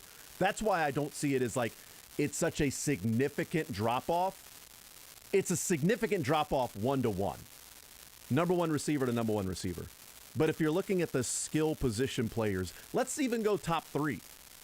Because ultimately it's going to be mainly 3 guys that are going to be playing. So Tyreek, McColl, and Demarcus Robinson versus Juju, MVS, and McColl. Yeah, last year, those 3 more talented. Better than these 3. Because that's the big difference that Tyreek made. If you're going depth-wise, I think the wide receiver room is better this year than it was last year. Your top 3, cut off there. Last year better than this year. It matters how you weight those, though. I mean, Right. that's So that's where where I it get becomes 1 through 53. Sure. So 1 through 10, well, yeah, I'd make the case that last year, more talented, better than this year if you're just going 1 through 10. right. So you're taking one of those guys in the top 10 and making it more of like 2 or 3 or 4 guys in the bottom 30 to 53. Does it make it better? We'll find out. I mean, I that's think the there's job been of more Brett movement Veach. on the defensive side in general. That is actually the more interesting way of digging in to answer your question about the roster altogether. Yeah. But that is, I mean, No, that's a longer. That's a longer. I do think the defensive side is one that makes the biggest difference. I was just getting into the conversation about specifically, okay, the wide receiver group, Tyreek. Sure. It's such a massive difference this year than last year. Does that then make up for how much better you think the defense is going to be? And just pointing out, like, if we're talking about 1 through 53 as opposed to high-end players, yeah, Tyreek makes a big difference in terms of the 1 through 10 versus 1 through 10. But if I'm going the entire roster, yeah, I think they're more talented than what they were a year ago. And I'll take the talent. Given the time to mature, the time to have the seasoning, the time to play together and be more cohesive and have the chemistry, that middle of the season to late in the season to the playoffs when you need it the most, that they will then be better and more talented and in a better position this year than they were a year ago, which they need to be because other teams have also done that. So it looks like from the outside looking in makes it seem like the Chiefs got worse this year while other teams got better. And I don't believe that to be the case. 31 other fan bases and analysts might say, well, you're a homer. Because, come on, you lost Tyreek Hill and Tyrann Mathieu. How could you possibly replace those guys? And Dan Sorensen started a number of games. How could you place him? That one's the toughest one. I mean, if somebody brings up Dan Sorensen or Demarcus Robinson or Byron Pray, look at all the wide receivers you lost. Then it'd be like, all right, well, just go away. Go talk about something else. We'll take a timeout. We'll come back. We'll wrap up this hour next. Follow the show on Twitter at J810Anderson, at JB Brisco, at Beards McFly, and at Sports Radio 810.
The Zone with Jason Anderson. Hey, you're in the room all by yourself, dude. Weekdays from 10 to 2 on Sports Radio 810 WHB. No, you're all right. That's okay. All right, some really good local news. Really good news for a local player. The Miami Dolphins and reporters around there have announced that Skylar Thompson has made the Miami Dolphins 53-man roster. That is awesome. Most accurate backup quarterback Tyreek Hill's ever caught a pass from. That's exactly right. Actually, in the preseason, more accurate than Tua. Love it. It seemed like he was going to make the roster after a game or two. They seem to love him down there, which is huge for a young quarterback. That's a guy who got an opportunity, went there and killed it, and made the most of that opportunity, and has earned a spot on an NFL 53-man roster for Skylar Thompson. Also, that's the Dolphins acknowledging if we let him go, somebody's going to pick him up. That's also a credit to Skylar Thompson. Braden Gall next. If you've been dreaming of a new outdoor living area for your family,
The Zone with Jason Anderson And whoever bought the best on Sports Radio 810.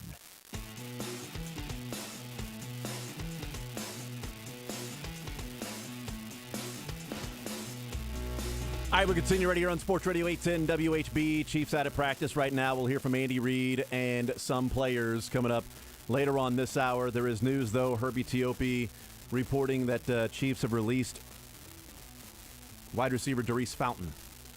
So that is a surprise move. The Chiefs will now, it's assumed, be 5 wide receivers on the initial 53-man roster, with Justin Watson being the 5th. But a lot of assumptions being made and a lot of talk about if they were to go 6. Most people thought they would have 6 receivers, that the 5th and 6th would be Justin Watson and Reese Fountain, that Josh Gordon had been on the outside looking in for quite some time. His release this morning kind of felt like, okay, well, then there you go. It's Watson and Fountain. But when they've got 3 quarterbacks on the roster, because Shane Buechele has made the roster, and when they've got probably 4 running backs with Ronald Jones making the roster, along with Clyde Edwards-Helaire, Jerick McKinnon, and Pacheco, which is the expected. You got to; those are 2 spots that they typically don't keep that many. You got to draw back from somewhere, and one of those seems to be wide receiver, going with 5 instead of 6. Which, by the way, 2 of the last 3 years they have only gone with 5. So last year they went with 5, 2020 they went with 6, and then 2019 they went with 5 as well. Let's talk some college football here with our college football insider. His name is Braden Gall, and he joins us with the 440 Podcast Network, Athlon Sports. You hear him on ESPN Radio with Game Day this past weekend as well, Fringe Element Podcast, a football show podcast, and probably just hanging out in your living room as well. Maybe, I don't know. I'm not sure. Well, go to the YouTube page, put it on the TV, and there I am in 4K, sitting in your living room. Yeah, that's exactly right. How are you, man? I am good, man. I am very good. I appreciate you joining us and looking forward to the season and a lot of conversations and to see what's going to take place.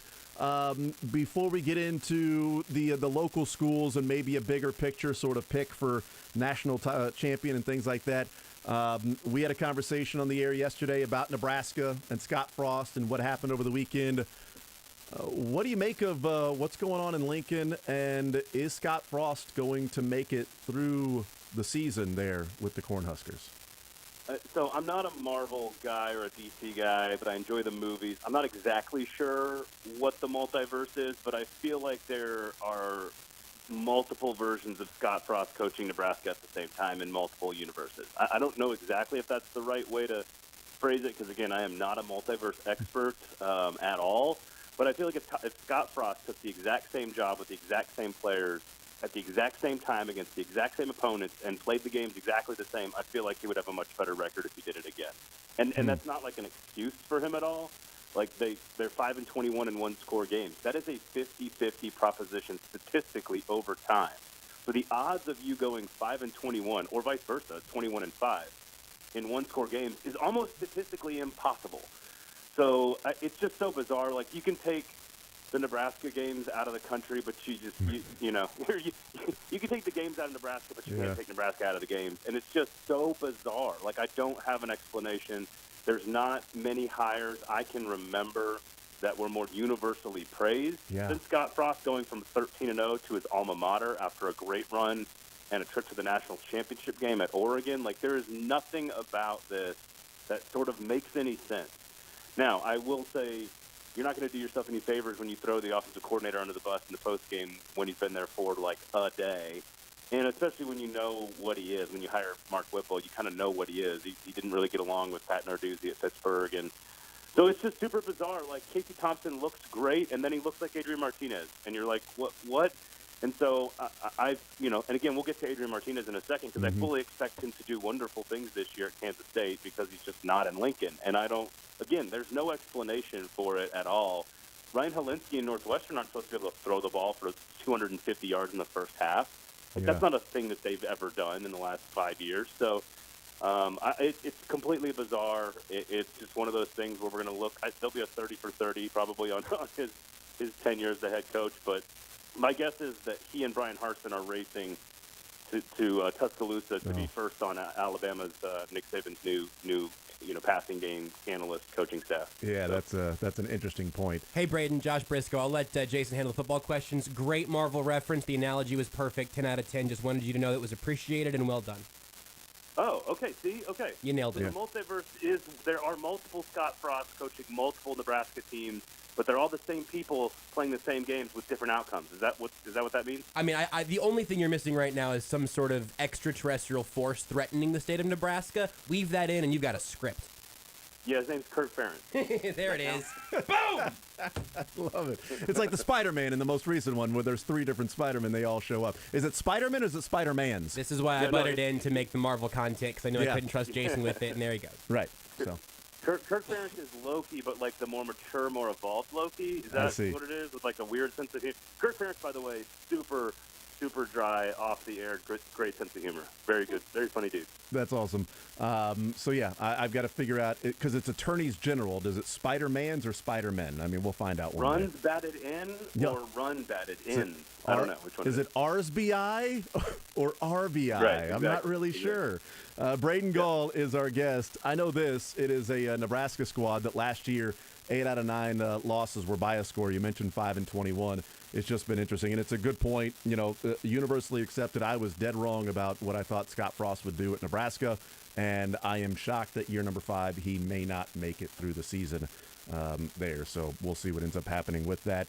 Missouri, we'll start. We'll just go in order of the teams locally that then will play. Missouri Thursday, Kansas Friday, and then Kansas State on Saturday. So we start with Missouri Thursday against Louisiana Tech. I feel like year 3 for a coach, depending on what they do in the first couple of years, obviously, but it feels like year 3 of a coach that's trying to rebuild or get a program back to a certain level is pretty crucial for a coach. This feels like a really important year when Eli went 5-5 and then last year 6-7 with the loss in the bowl game. That this is one of those, I don't know if it's a fork in the road type year, but I think this year can go a long way to giving some information as to how good and what Eli Drinkwitz's tenure at Missouri will look like. Yeah, what I would like to see versus what I could hypothetically see may not be the same thing. I think patience is extremely undervalued at programs not named Alabama and Ohio State and Texas. I think anything under that top 8 to 12 programs that expects to, make $200 million in revenue and compete for national championships, I think patience is almost always going to be a better approach. And then when you get down another tier to a location where you've got good programs like Missouri and Kentucky and South Carolina, for example, Arkansas, I think patience is even more important. So I think, to me, you've got a young quarterback, you've got a bunch of young talent. Like I heard Luther Burden might have dropped a pass in practice. What? I'm sure he's a bust now. What? I'm sure he's a bust. But joking, of course. I want to see the young talent develop. And Louisiana Tech's an opportunity to win. You're a 3-touchdown favorite. You're at home. You don't have a ton of games like this on the schedule where you need to let your young players make some mistakes early in the year so that you can correct them when you're playing in more important games down the road. And so I don't necessarily want to see them be perfect in week 1. I just want to see the young guys show progress from the first snap to the last snap. And again, I've watched. I'll just use an example here. I've been watching Malik Willis in practice every day of training camp for the Titans, and the first day of practice to the last day of practice, he was a significantly different player. Now the NFL is different; it's a different beast altogether, and he was starting from a point of being an all-conference, all-American caliber type talent at a high conference. So it's a different analogy, but I think you should be able to see the game slow down for Brady Cook. Like I think you should be able to see the game slow down for the young freshmen that are going to make impacts, and especially some of the newer guys, especially on the defensive front. So just go out and handle your business, win the game. But I'm okay with the mistakes. I don't need it to be perfect. I don't care if you cover.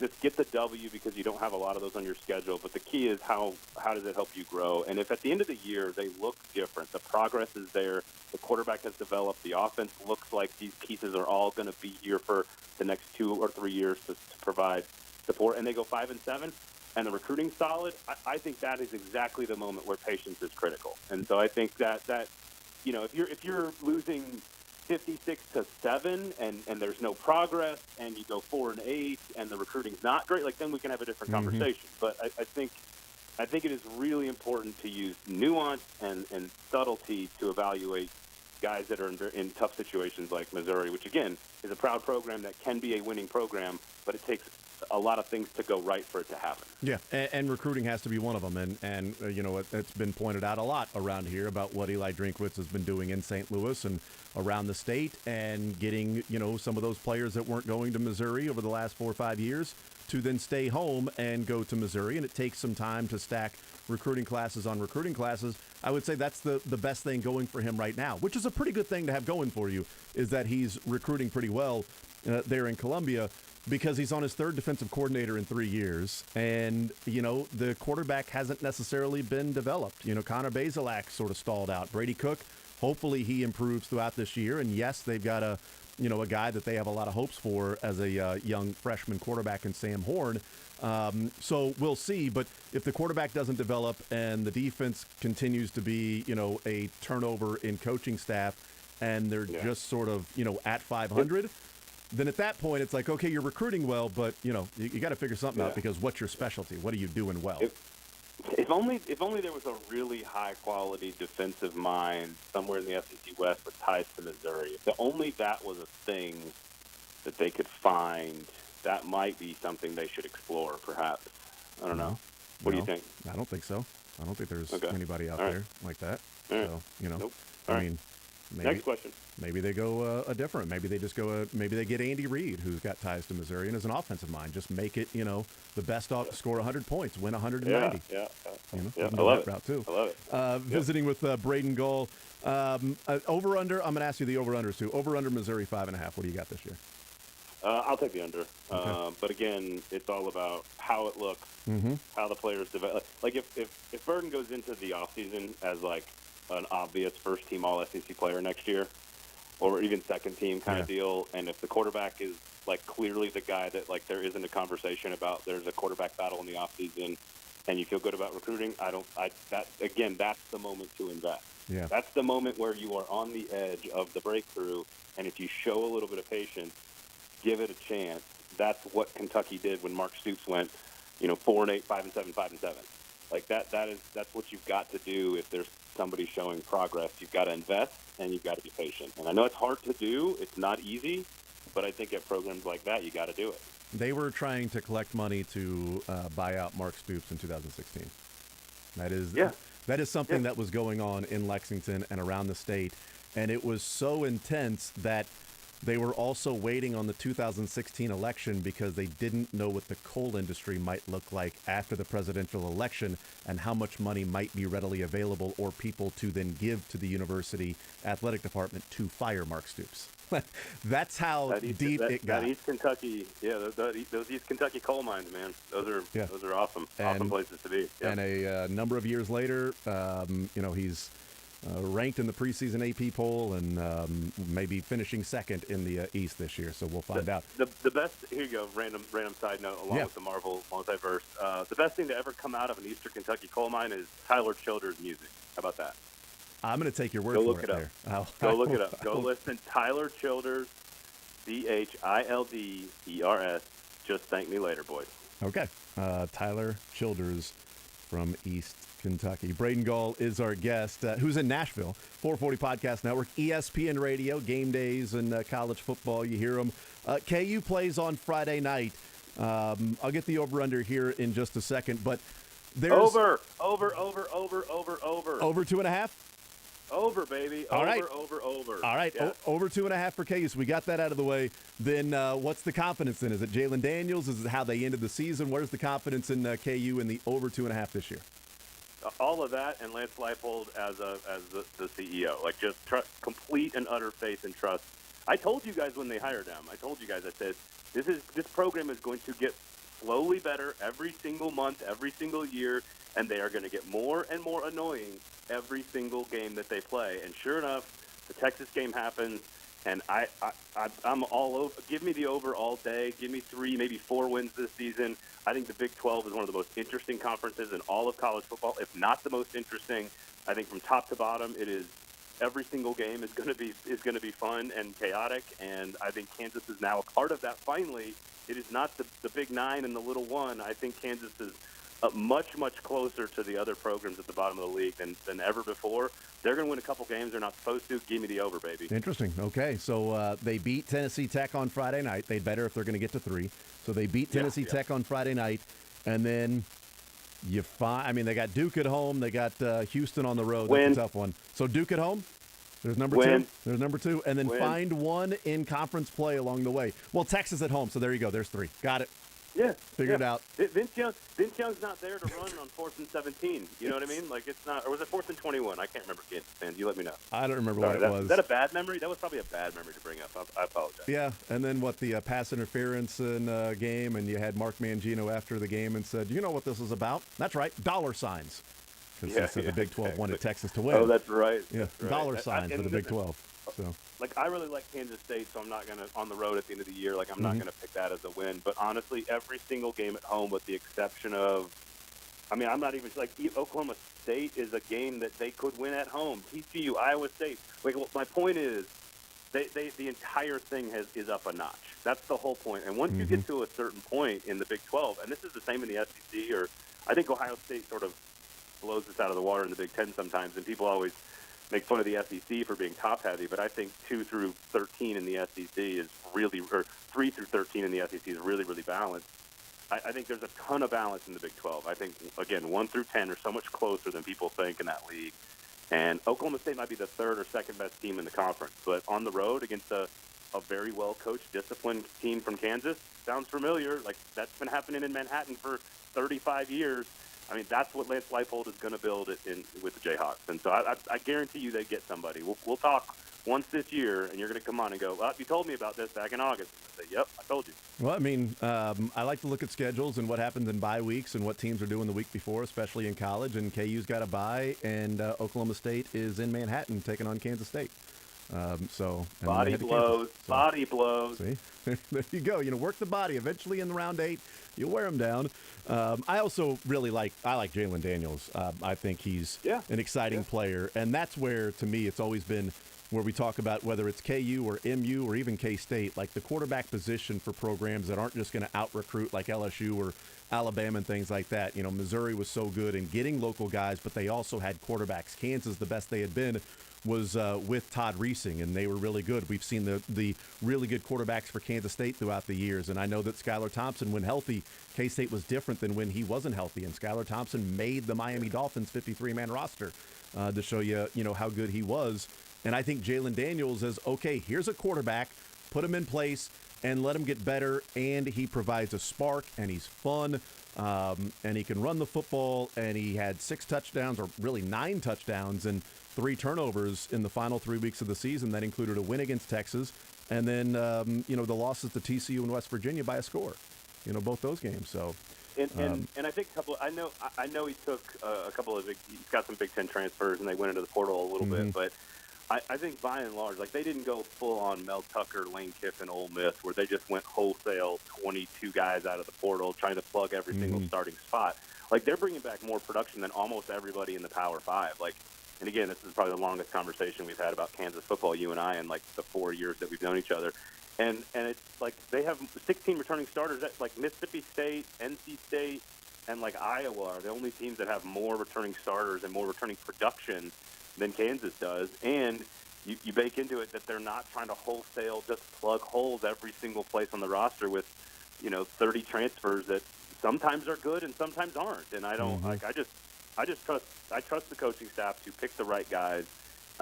They've got a quarterback. They showed us progress at the end of the year.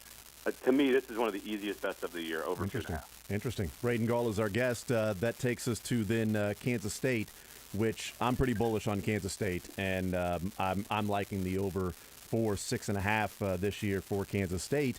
Is this the year that Chris Kleiman and this program take another step forward? 8-5, 4-6, and then 8-5 last year. Do they take another step forward this year in Manhattan and get to 9? Maybe 10 wins this year in the Big 12 that, as you say, is pretty balanced. A game here or there, the bounce of a ball this way. Mentioned close games being 50-50. Is this a year that Kansas State and Chris Kleiman can take a step forward in what they have been? I mean, the answer, yeah. The short answer is yes. The longer answer is, well, how do we define that? And I think 8-4 technically is a step forward in the regular season. If you're putting teams on tiers, like if you're trying to dissect the Big 12, I think there's the top three with Baylor, Oklahoma, and Oklahoma State, and then I think there are sort of the quote-unquote, I don't want to call them like sleepers because that's a bad term, but like I wouldn't be surprised if Kansas State made it to the Big 12 championship game. Like I just wouldn't be surprised. I wouldn't be surprised if Texas, although I'd be more surprised because it's Texas. Hey, they got a first-place vote, okay? Yeah, exactly. Iowa State got a first-place vote, too, for the record. So Iowa State, again, that is a culture play on the back of Matt Campbell, replacing some of the most historically epic pieces that they've ever had. I like West Virginia over the 5.5 as well. I think they're a dangerous team with J.T. Daniels. I like Kansas State. I think the coaching staff has established a culture. We know exactly what we're going to get out of them. Now you add a quarterback who's got all the talent in the world, but clearly it's something about the area code in Lincoln that screws up their ability to finish games. And now he's playing for a coach that we think is one of the best at doing that. And so I think I would not be surprised at all. In fact, we did an episode about quarterback heel turns all over college football this year, and I don't know how we stumbled upon that category of player, but like Ryan Helinski was on the list. Like we talked about Ryan Helinski, but Adrian Martinez is the poster boy for this, along with Bo Nix at Oregon, and there's a few other guys that are just, are you ever going to finally deliver on the hype that we thought you had, that maybe we were wrong about, that you never delivered, maybe it was circumstantial? I could just see this being Adrian Martinez's best season, period, like full stop, because it's just, change of scenery does that to you sometimes. And again, the most explosive single player in all of college football that no one talks about and who's fun. And I just, you look at their schedule, and sure, there's a couple of really tough road trips in there in conference, there's no question. But if you win all your home games and you pull a couple of upsets, 8-4 is super attainable. And don't tell me that 9-3.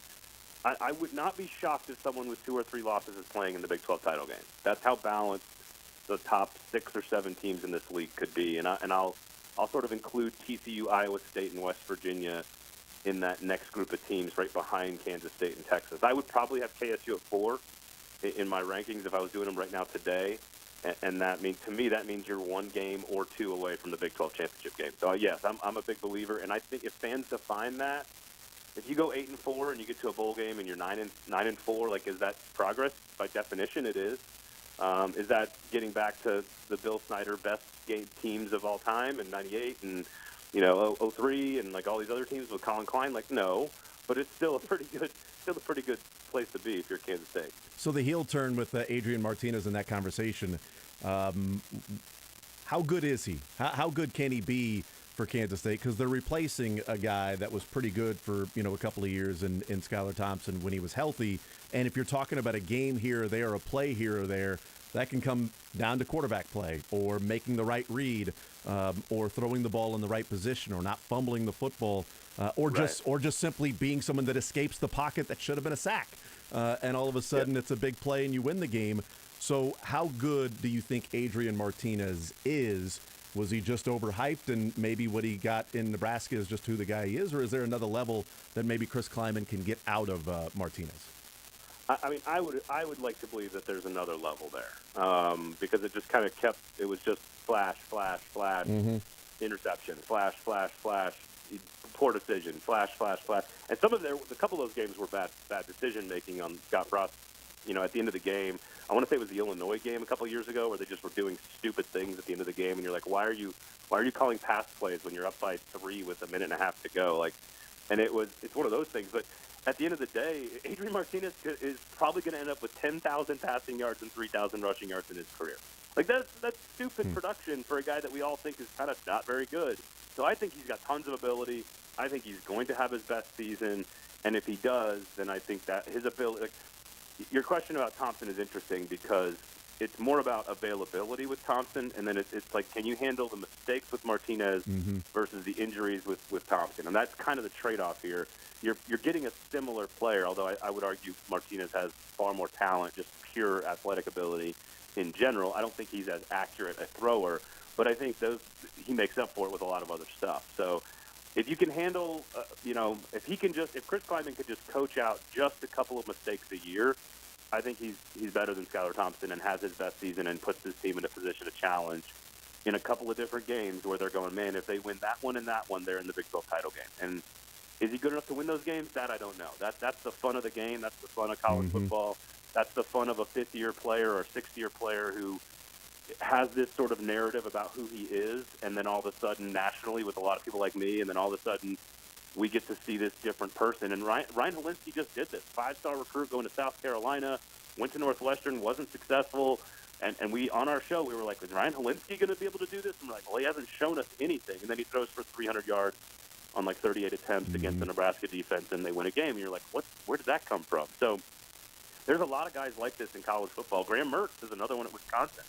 Like, that's a guy that Wisconsin fans are like, we got to get rid of this guy. But he's got tons of ability. Does all of a sudden it click? And does all of a sudden it works? And all of a sudden he's the heel turn, and that he's the reason Wisconsin wins the division instead of the passing game being the reason that they don't win the division. And so that's sort of where I think Adrian Martinez has had a narrative about him in most of his career, rightly or wrongly. And I think this is a big year where he just says, all right, I'm going to be the player that we all thought he was. And I think Chris Kleiman's the right guy for the job. Yeah, and we're hoping Graham Mertz does have that heel turn. Local kid that went to Wisconsin, so hopefully that's the case for Graham Mertz, Blue Valley North kid here in Kansas City. Braden Gall is our guest. All right, real quick, who are the 4 teams in the playoff, and who do you have winning the national championship? Well, I can't, it's like minus 300 if you take Bama, Georgia, and Ohio State, and it's a good bet, right? Like, let's lay the $300 versus the field and make your $100 because the champion's coming from one of those 3. I think Georgia's actually underrated in all this conversation. I would have Georgia 2, Alabama 1, Ohio State 3. I like it. The only 2 teams I decided on for that spot, and I'm glad I picked Utah over Michigan with Jim Harbaugh's press conference this week being biblical as it was.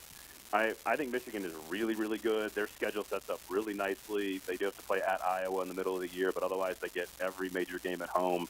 They're not going to be challenged many times. So I actually think Michigan is 11-0 going to the Horseshoe. I think Utah, a lot of it may hinge on week 1 against Florida on the road in the swamp.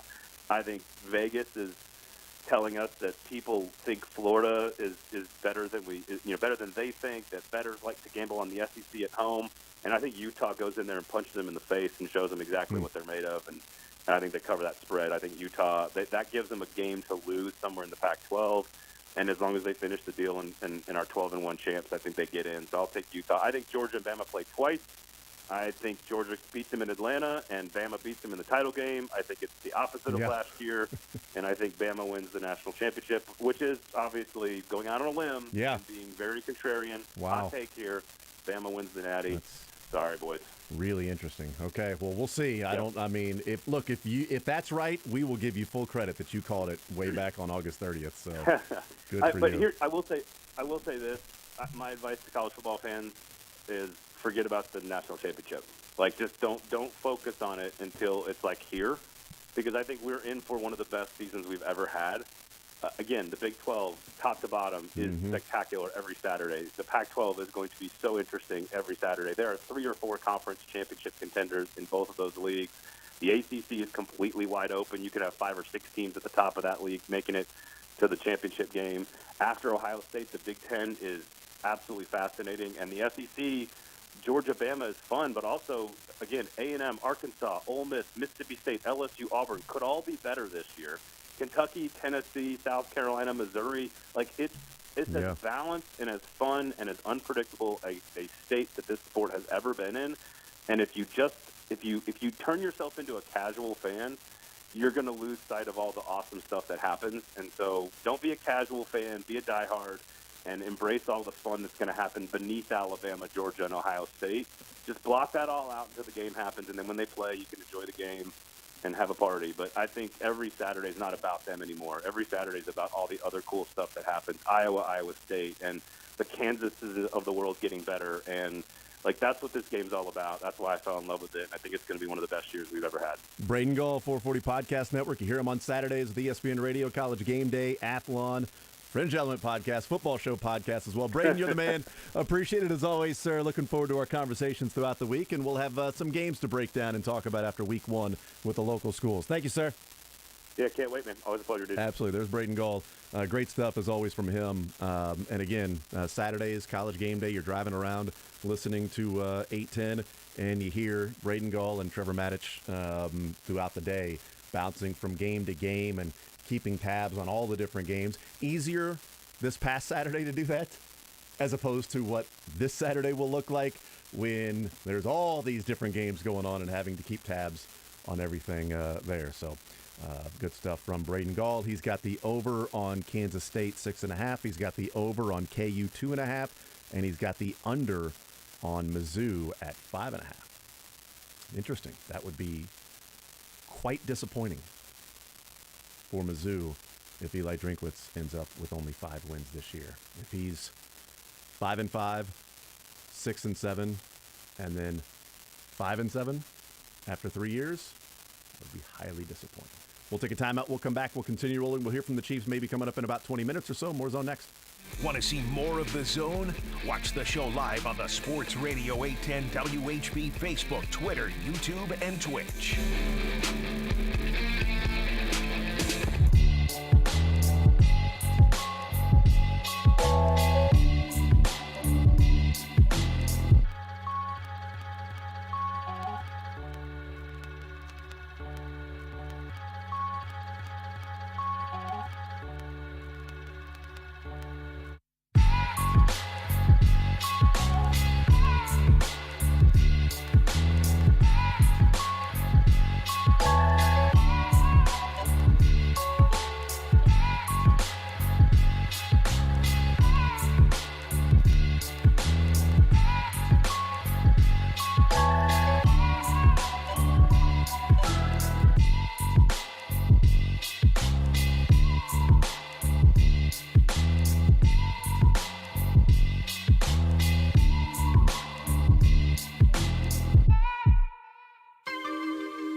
The Zone with Jason Anderson. Not much of a break yesterday, Herbie. Unless you're counting lunch. I had lunch. That was good, right? Weekdays from 10 to 2 on Sports Radio 810 WHB. All right, so a couple of points I want to make with what Braden had said there that I want to get into. But this text I thought is really good because, I don't know, maybe I should save it just for 1 o'clock tomorrow with Mick Schaefer because of all the numbers, but I love it.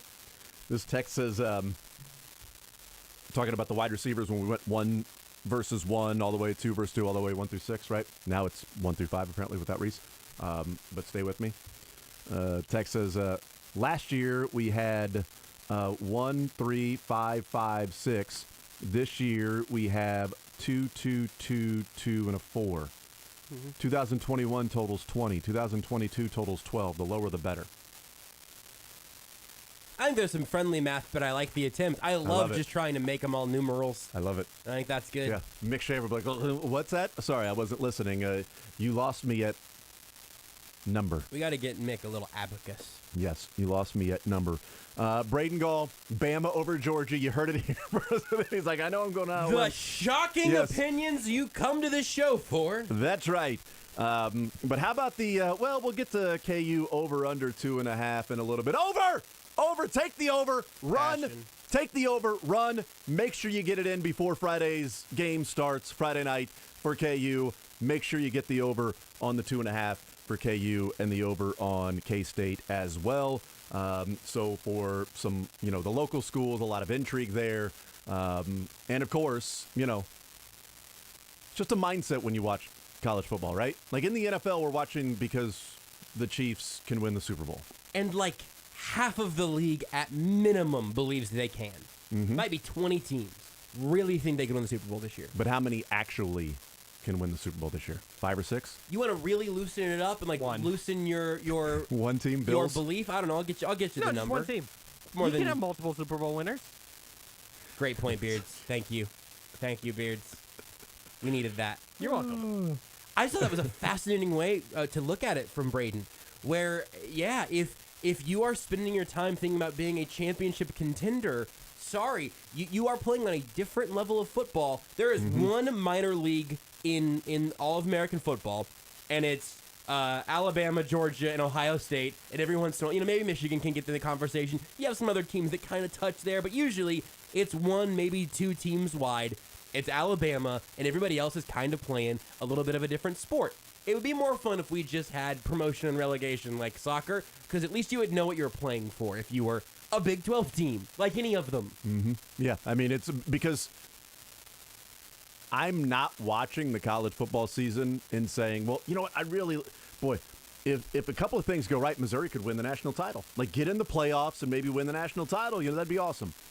To me, this season is about what is Eli Drinkwitz, what does he do, what's the team look like, and are they heading in the right direction? For K-State, to me, this season is about can Chris Kleiman take the next step, right? Because there's a real solid foundation. 8-5, 4-6 was a step back. There were a lot of injuries that went on that year, and then 8-5 last year. So that's where you're seeing that solid foundation from Chris Kleiman. Can they take the step forward to be in position and contention to say this team can play for the Big 12 championship? Because I think they're good enough to be in a position this year to play for the Big 12 championship. Are they there? I don't know. Oklahoma versus who?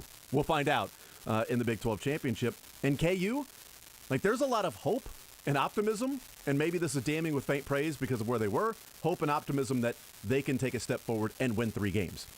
And it's like, look, this team is heading in the right direction. They won 3. Or they won 4. But nobody's delusional and saying this college football season is going to suck because none of the 3 teams can actually win a national title. Well, no, they're not going to. Because Bama and Georgia and Ohio State and these teams are on different levels. And it ain't because of NIL. It's because of, that's how it's always been. We'll take a timeout. We'll come back on the other side. We'll hear from the Chiefs coming up next. You're in the zone on Sports Radio 810 WHB.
Zone with Jason Anderson. 913-912-4810. Not going to read that text because you're a jerk.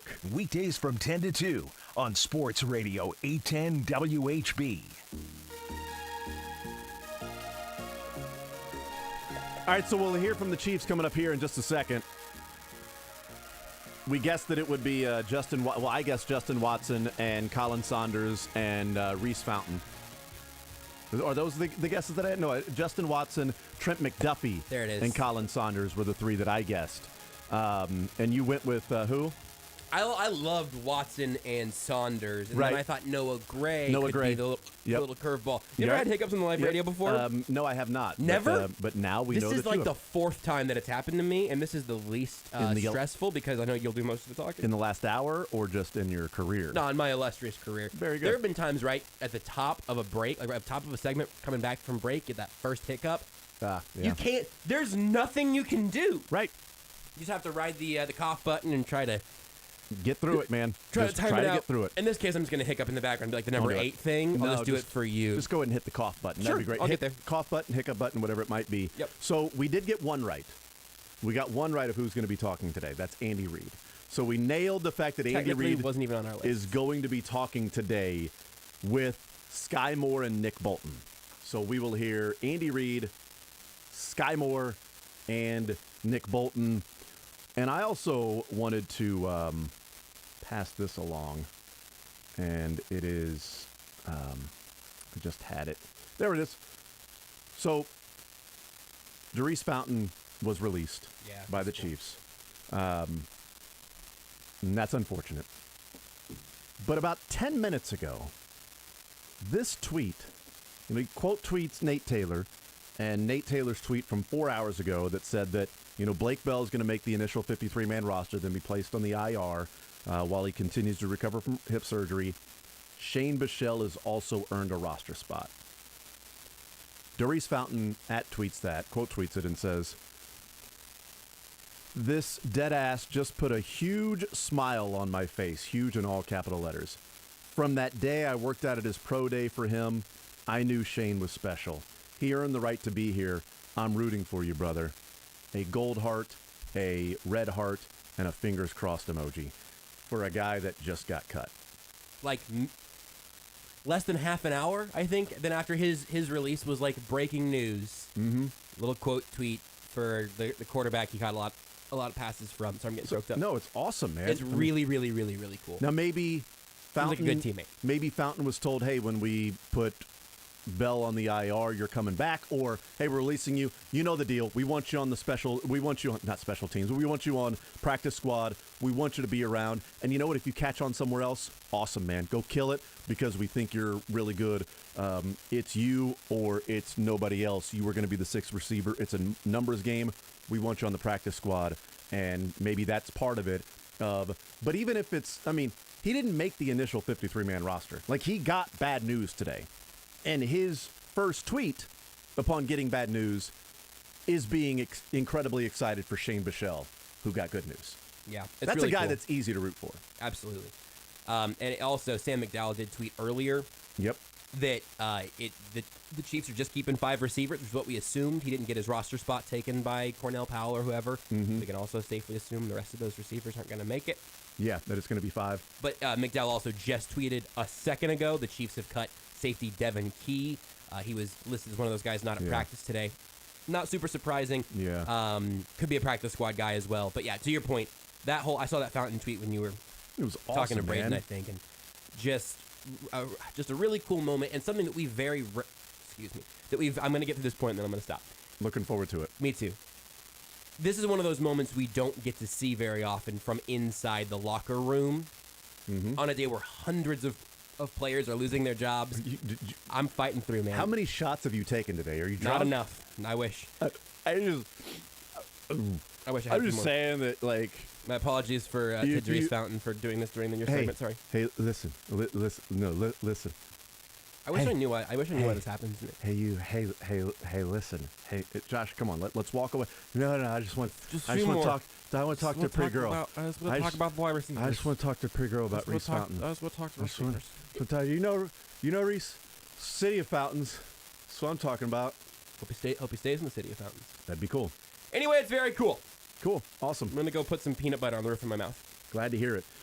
Devin Key, a guy who made the roster last year, right?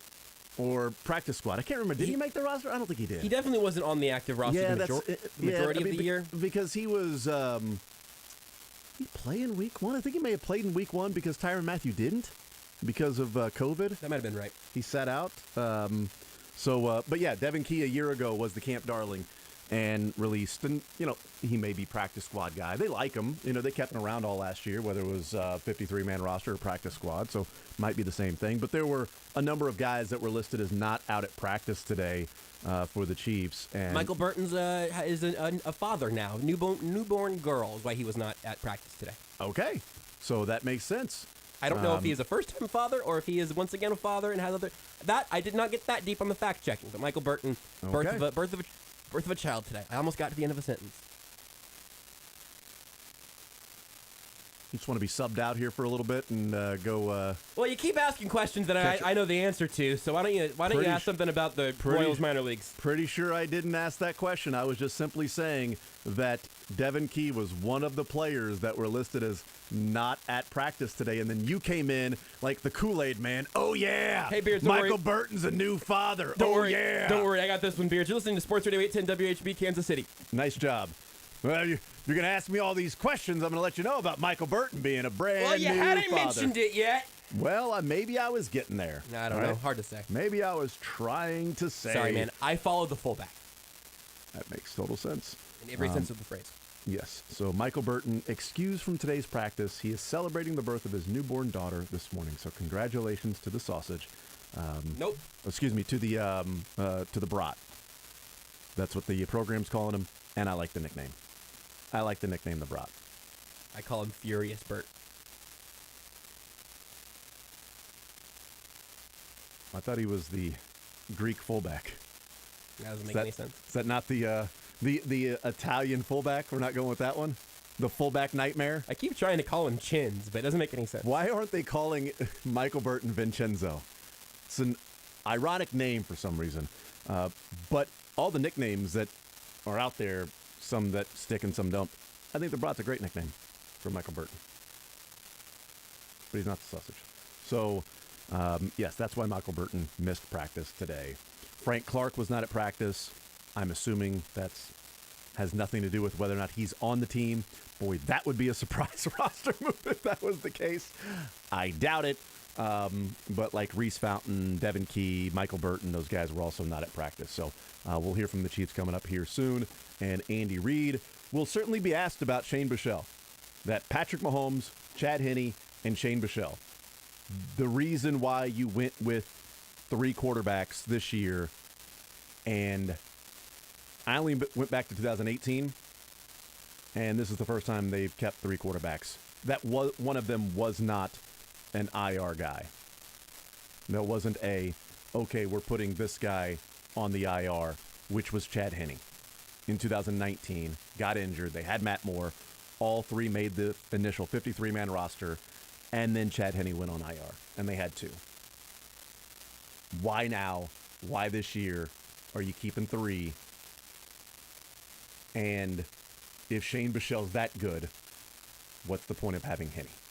If Shane Buechele is a guy, and this is, maybe they went ahead and they gave Chad Henne the money because it was a bird in the hand. And they gave Chad Henne the guaranteed dollars because if Shane Buechele doesn't continue to improve, then you don't want to be in a position to where you got a guy who you don't trust, that's your backup quarterback, and you could have paid the 2.5 to 3, 3.6, whatever it is from over the cap to Spotrac, the difference that's there, whatever the actual number is. We could have paid that and had him as the backup quarterback and a level of expectation of what we're going to get. That we know that there is a particular style and way we can coach that we know what Chad Henne will be. He's very estimable, whereas Shane Buechele is a younger guy, and we're not there yet. Okay, but if you're not there yet, then you clearly like him enough that you don't want to risk losing him. So if you're not there yet, how much can you actually like Shane Buechele?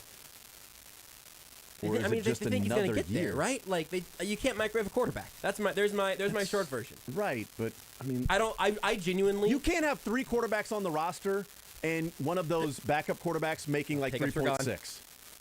Like that is you can't have one of them an undrafted rookie.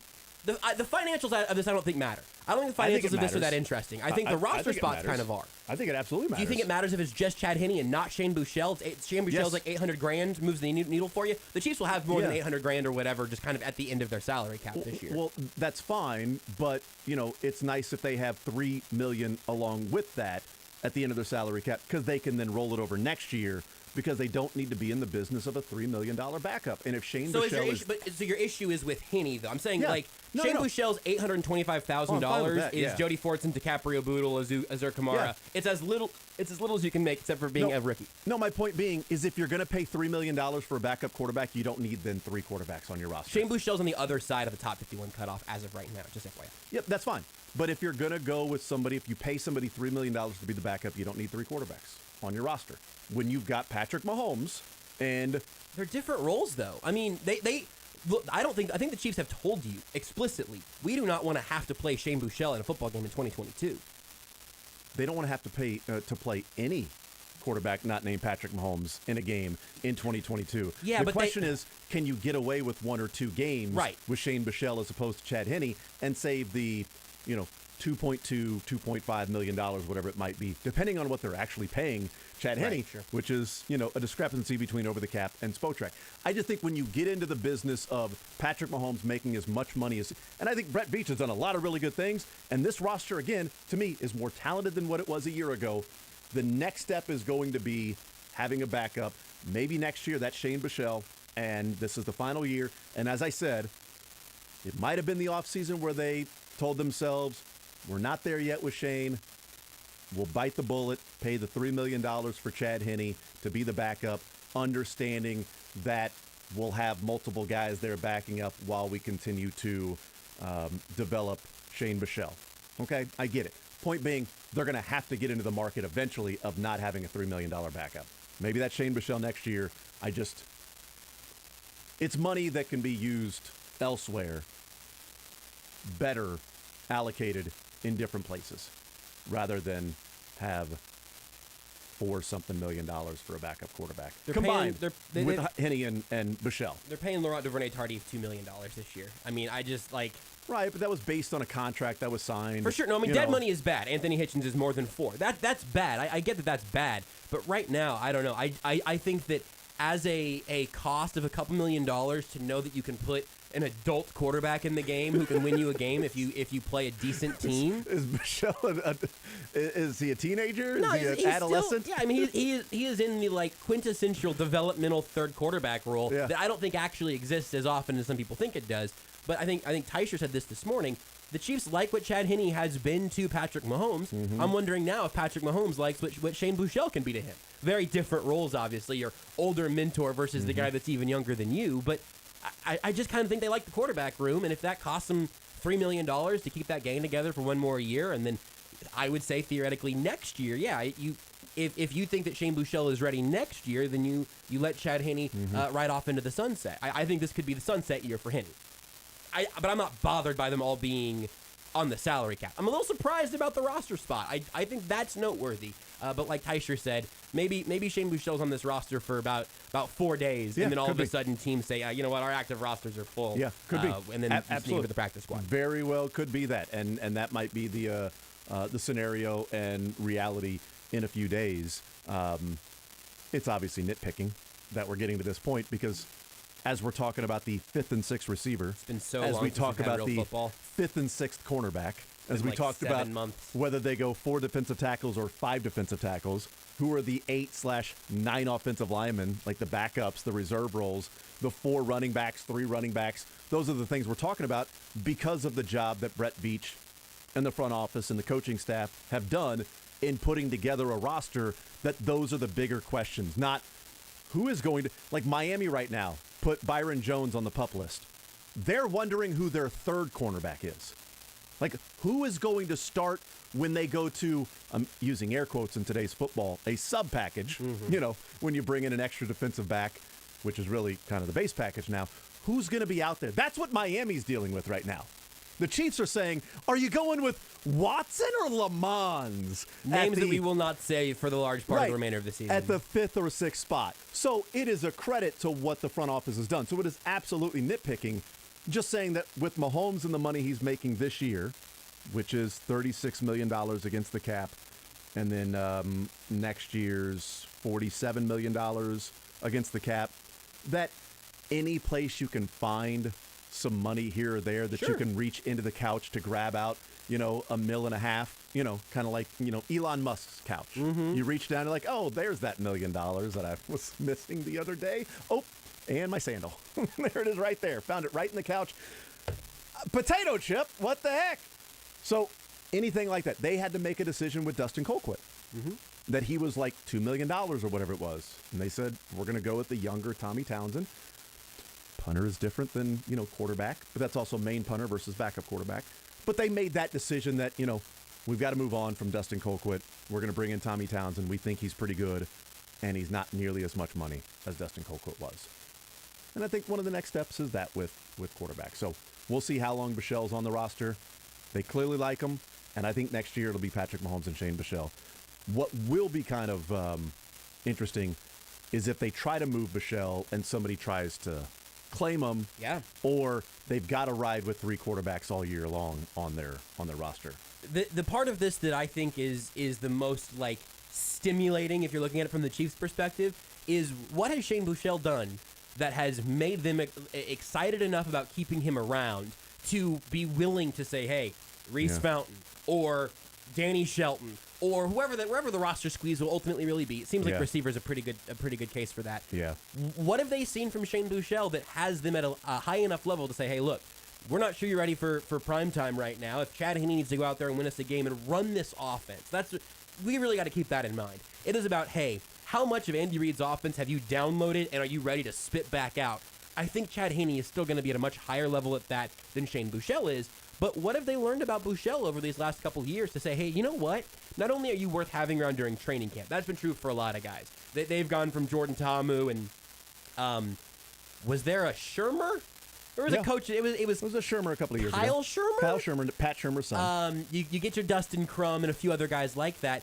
Those guys stick around for a beat and then end up somewhere else. Shane Bichelle stuck around long enough now to then last year earn an active roster spot when the Cardinals came sniffing. I think maybe Pittsburgh also, Matt Derrick mentioned. I remember it being Arizona. There were a couple. And now this year to say, hey, we just straight up think if we let you go, somebody's going to say, we like this a lot. Well, we'll go ahead and take our chances with little Shane Bichelle here. I would be curious, and that's something to look forward to whenever Andy Reid talks. I really want to know mentally, physically, in the game plan, what is it that Shane Bichelle has done that has both sort of made him more valuable to Andy Reid and, frankly, to Patrick Mahomes over this last, especially this last 365 days, last 12 months. What has Shane Bichelle done? Because he's made 2 active rosters in that time. Yeah, I think they actually went from Shermer developmental to Shane Bichelle. Like they chose Bichelle over Shermer as like, okay, this is now our next developmental guy. We like him more than Shermer. We're going to go with Bichelle, and we feel like we can get more out of him. And they clearly like him because a couple of years later, this guy's on the 53-man roster. Yep. So looking at 2019, so that's the year that Henne was on the initial 53-man roster along with Matt Moore and along with Patrick Mahomes. Henne was placed on IR. But the initial 53-man roster had 3 quarterbacks, had 4 running backs, one of those being Tremont Smith, a fullback, 3 tight ends, 5 wide receivers, and 9 offensive linemen to come to 25. So as you look at that and you say there's 25 on the offense, and that's the way they did that with quarterback and running back, having 7 of those, where they typically don't do that, because right after that, they IR Chad Henne. Tremont Smith is moved from the running back room to a different room, which is just simply return specialist. He's not actually a running back. He's just on the team somewhere. His room is Dave Tobe's basement. Yes, he's a Tobe. That's his room. He just moves into Tobe's basement. He actually there's a cot there in the special teams office, and that's where Marcus he Kemp lived. got it after that. That's Who's it right. going to be? It's got to be Chris Lamons at this point. Yeah, if Chris Lamons is on the roster. So when we're talking about where did the roster spots come from, there it is in 2019. 3 quarterbacks, 4 running backs, 1 fullback, 3 tight ends, 5 wide receivers, and then 9 offensive linemen, which is typically what they go with. I'm curious to see if they will re-add a tight end after they IR Blake Bell. Because another thing that people, I think, kind of forget because of the very strange path of Bell's career, he wasn't around in 2020. No. He was here for the Super Bowl run, and then was a Cowboy in 2020, and then they brought him back again before last season. So it's not like he's not the fullback equivalent of, well, Andy Reid just has a Blake Bell on his roster every year. They really didn't. I can't remember if they made an earnest attempt to kind of replace him in 2020. Yeah, Nick Keiser. It would have been Nick Keiser. That's a good point. He retired shortly thereafter. I think neck issues, if memory serves. Yeah. So, yeah, you're right. So there's been a type there where it was Nick Keiser in the absence. I am very interested to know what they'll end up doing in terms of, hey, make it work without Blake Bell, bring him back, or bring somebody else in to try to make that work if you're still trying to squeeze out a couple of those last roster spots. Yeah, we've been told that practice is now over, so maybe soon with Andy Reid. Training camp practices are always about 10 minutes quicker than we assume, and home practices are about 10 minutes longer. Yes, or 20. So the tight ends to start 2020, they went with 4 tight ends to start 2020, and they went with 3 running backs. So they went 4 tight ends, 2 quarterbacks, 3 running backs, and 4 tight ends. So the 3 running backs were Clyde Edwards-Helaire, Darrell Williams, and Darwin Thompson in 2020. Tight ends, Travis Kelce, Nick Keiser, Deion Yelder, Ricky Seals-Jones.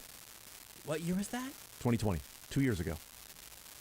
Just 2 years ago, the Chiefs' tight end group was Kelce, Keiser, Yelder, and Seals-Jones. I would have sworn that Noah Gray was a 2020 pick. No, he was rookie last year. He definitely was. It feels like he's been around for a minute. Yeah. Sorry, give me that list of tight ends one more time. Versus what the 4 tight ends could be this year when Bell's healthy. Those 4 tight ends: Travis Kelce, right? Nick Keiser, knock off Blake Bell, Deion Yelder. Oof. Poor man's Fortson. Maybe. I don't know if he's as big. Ricky Seals-Jones. Ricky Seals-Jones was very much. He's your Noah Gray, sort of pass catcher only. Was not going to be huge in the blocking game. Yeah, because he was a terrible blocker. Yeah, Ricky Seals-Jones Ricky Seals-Jones was a big pass catcher, and Yelder was not a blocker. So he was also a guy who was going to be more of that receiving threat. Didn't he have a huge game against the Lions? That year, I think Deion Yelder had the first 2 drives of 4 catches and 60 yards, and it's the Yelder game. And then that was pretty much it for the career. It was the Yelder game, not necessarily the beginning of several Yelder games. No, yeah, it was the. Was that against? Did you look it up by any chance? I got distracted because he was a Cardinal until a week ago when they released him. So Yelder was? Yeah, so he's still he's still in the league. So they go from Kelce, Keiser, Yelder, and Seals-Jones to, when healthy, Kelce, Bell, Gray, Fortson. I like that group better. I do too. I like the Kelce, Bell, Gray, Fortson. I like the Kelce part most. Agreed. And I like the Fortson over anything that 2020 had to offer. And then Blake Bell over Keiser, obviously. Sorry, give me your best Deion Yelder memory one more time. I'm trying to triangulate this. Wasn't it the Lions game that he had a big game or a first couple of drives? It was there's another first down to Deion Yelder. Another play to Deion Yelder. Was that in 2019 That was in 2020. Or in 2019, is that when they played the Lions on the road? I don't think they played the Lions in 2020. He didn't play much.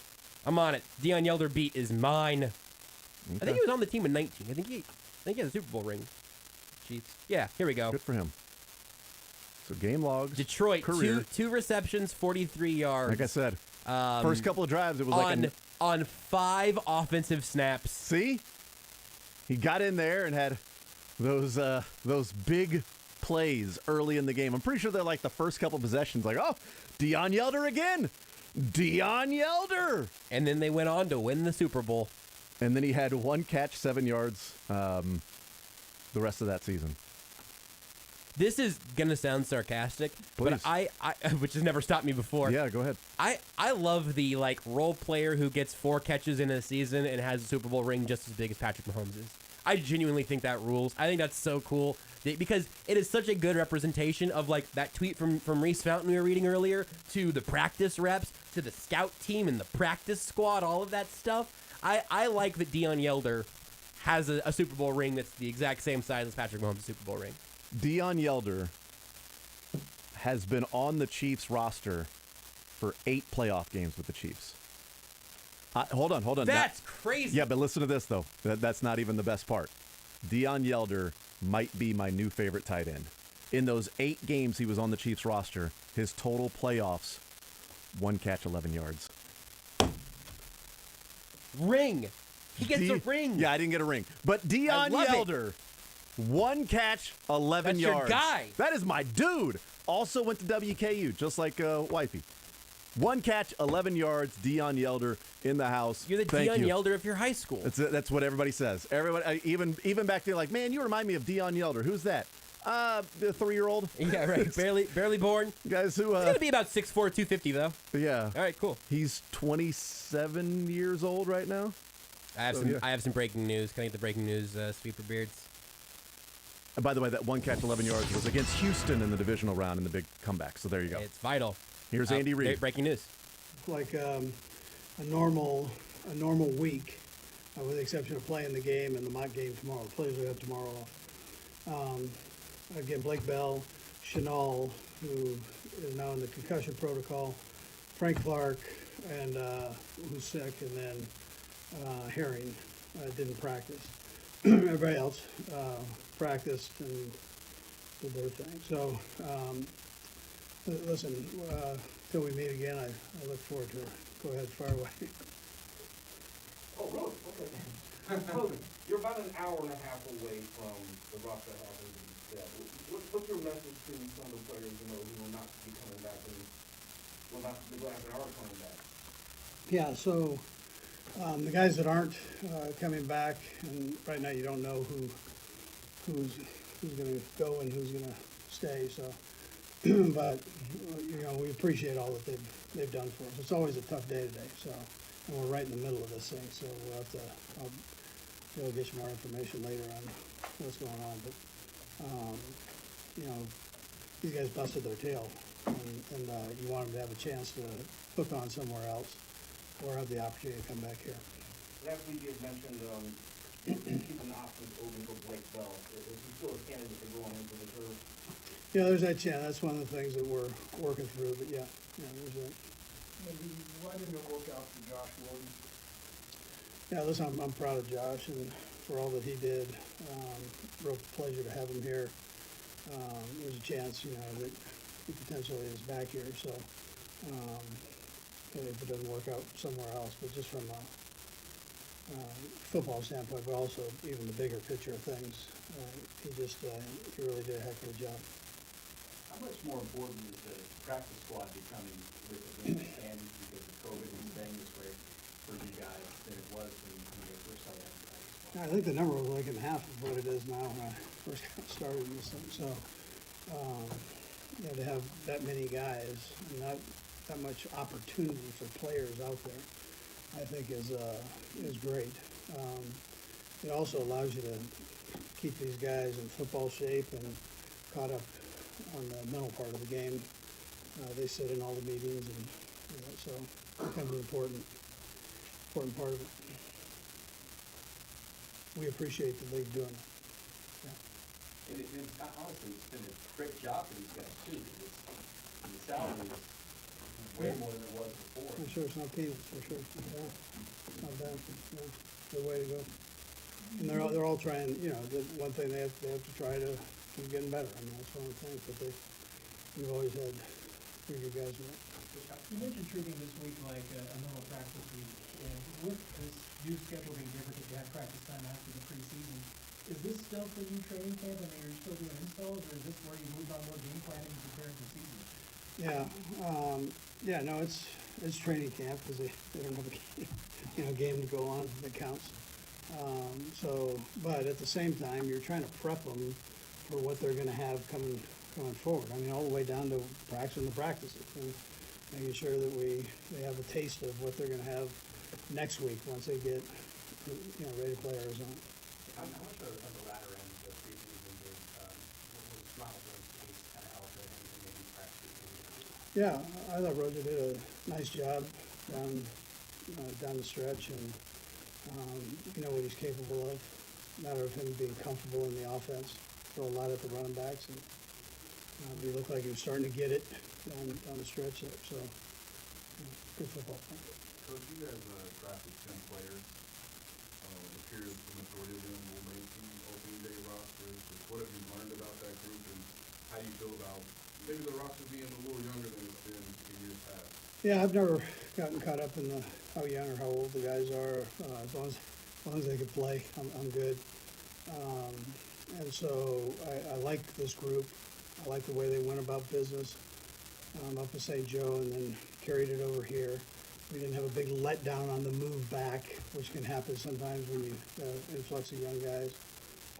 So I appreciated the way they went about their business. Tribute to the veteran guys and then the scouting department for bringing these kids in.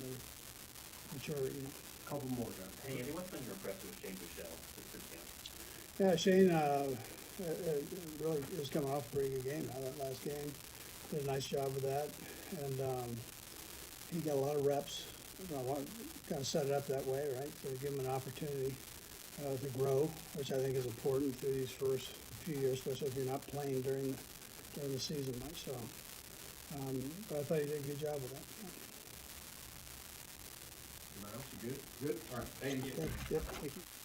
All right, there's Andy Reid weighing in on this Chiefs team as they getting closer and closer to at least submitting their initial 53-man roster. Josh Gordon out, Ronald Jones in, Shane Buechele in. Kind of, I don't know, revealing from Andy Reid about Ronald Jones. It said he did a nice job down the stretch, just getting comfortable in the offense, and here as of late he started to get it. Maybe that's why he wasn't running with the first team. I think you may have found the one nugget that Andy Reid left out for you today. He was on his game. He was on his, none of this is official yet, and I can't say too much game today. Exactly. So good find. And practice squad players, they ain't making peanuts. Not making peanuts. No, they are not. Good for everybody for those squads to be bigger. Players, teams, everybody should be happy with that.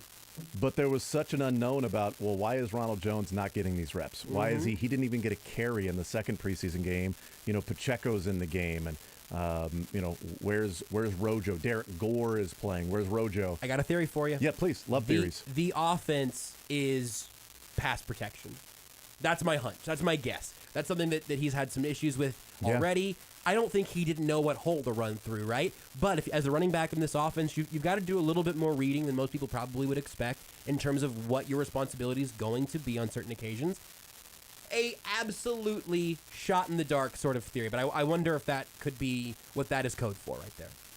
So Nick Bolton is in the room or just outside the room and talking with somebody within the Chiefs PR, apparently just saying, hey, this is what you do and don't say. Hey, I would not. I know you know about this guy being cut or that guy being cut. Let's not talk about that. You just talk about focus on you and the team. What and happened what's in coming the up this Chanel? year. Here's Nick Bolton. Rough day. Anytime teams got to cut people you've been working with. Just for you, I mean, you've got a spot on the team, but is it hard for you to see some guys go?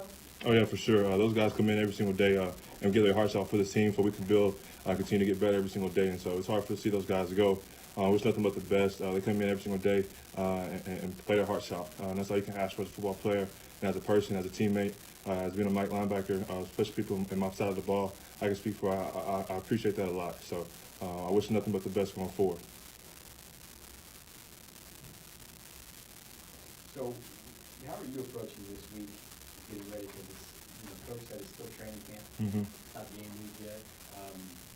How are you approaching it as you guys get ready to start an actual game next week? Oh yeah, we're just fine tuning our scheme, trying to get a little bit better on things that we've saw throughout preseason games and throughout training camp that probably can be tweaked a little bit, be a little bit better. So that's kind of what we've been doing this whole week, getting some good work going against the ones, and so just kind of going out there every single day and just kind of fine tuning what we're doing every single day. Have you seen things in the defense in the preseason or recently during practice that lead you to believe that you guys are making progress defensively? Oh yeah, especially I can go with the young guys at first. Just starting with those guys, you can kind of see that the scheme's starting to click for them. They're playing a whole bunch faster, communicating well. It's kind of, if you communicate well, it kind of knows you have confidence in yourself and what the scheme is. And so those young guys are doing a hell of a job, and then the vets are doing a great job of just helping them, including myself, just grow every single day.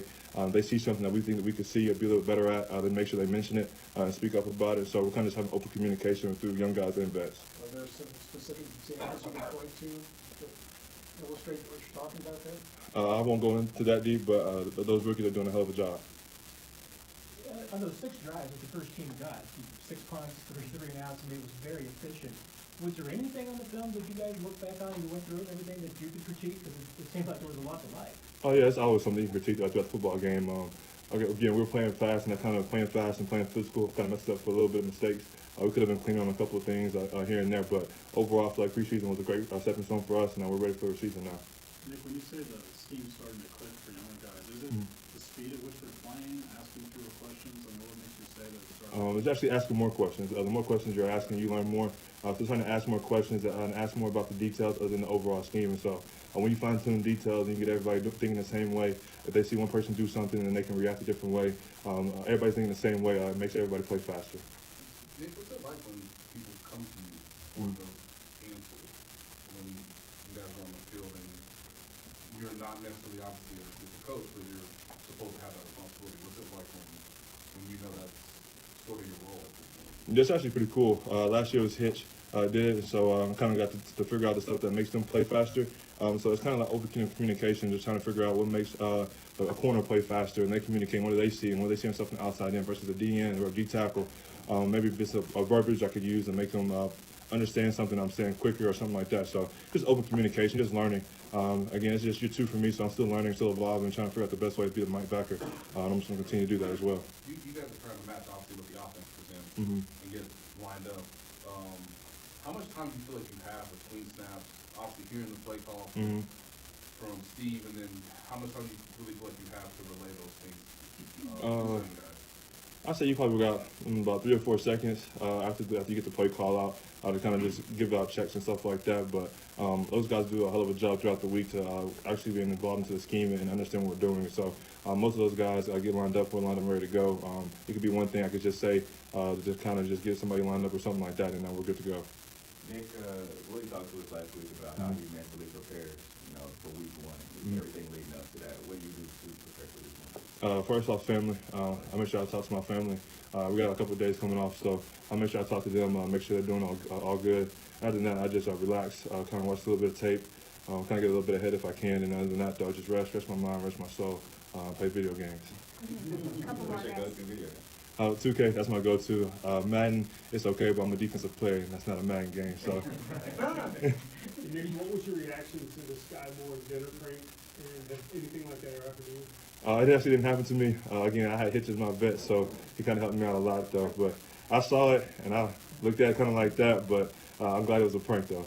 You don't get a lot of time off during the weekend for the season. Are you going to be in Columbia on Thursday night? I won't be in Columbia Thursday night, but I will be the following. I have an event to do down there, so I'll be down there. Thank you.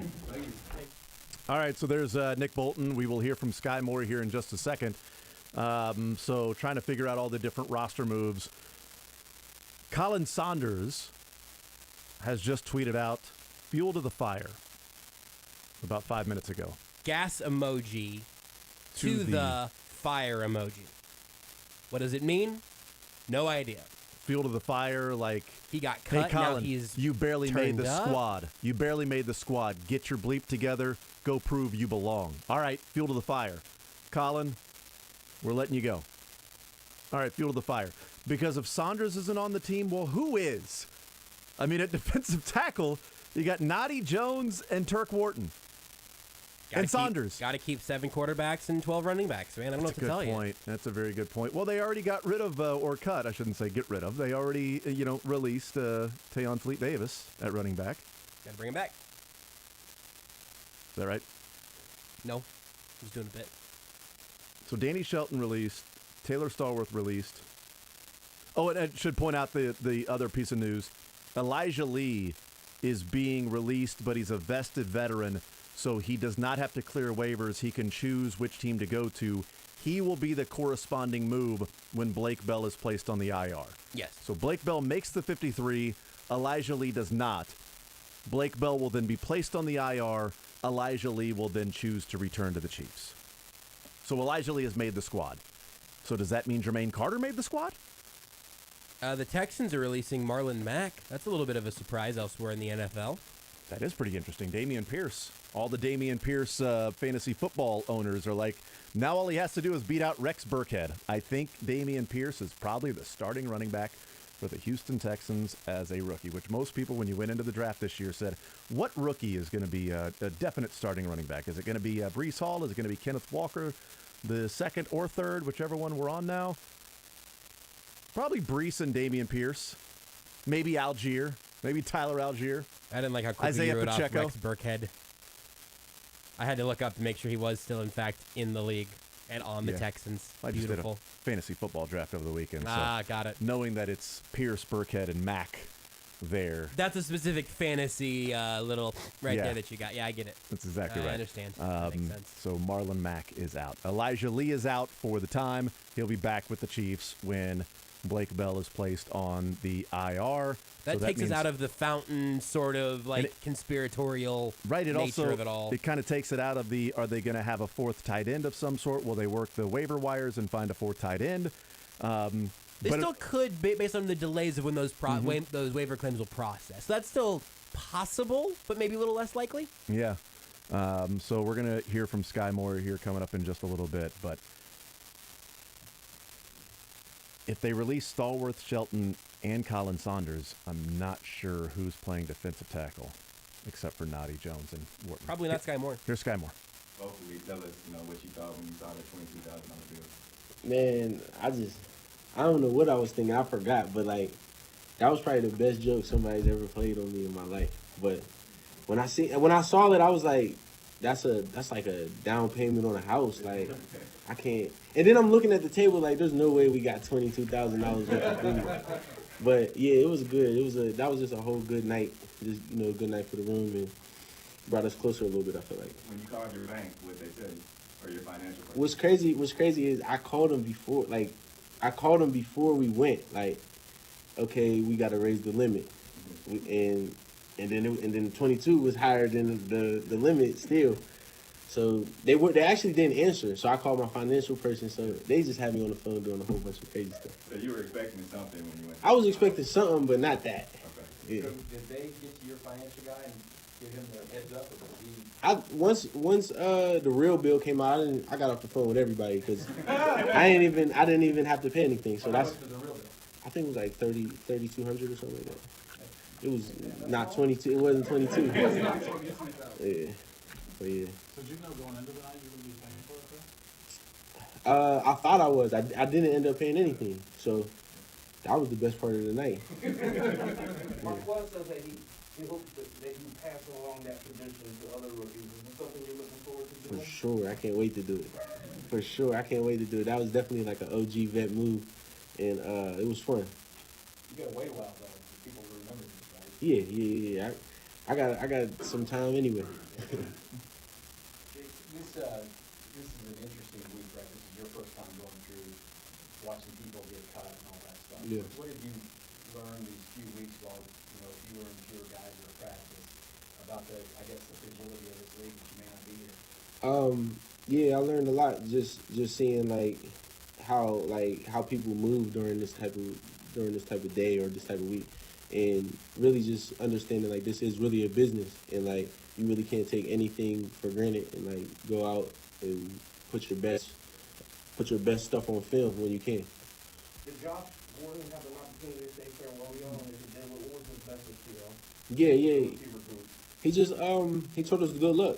There's still a possibility we might see him again, but if that's not true, then just good luck and go get after it this season.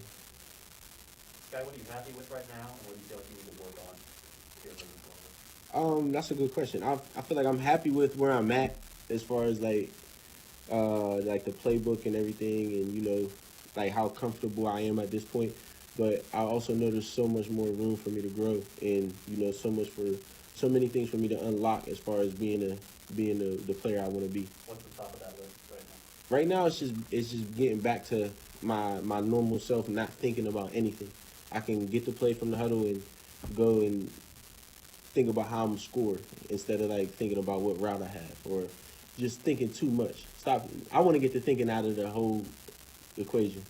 So that's number one on my list. You just want to react.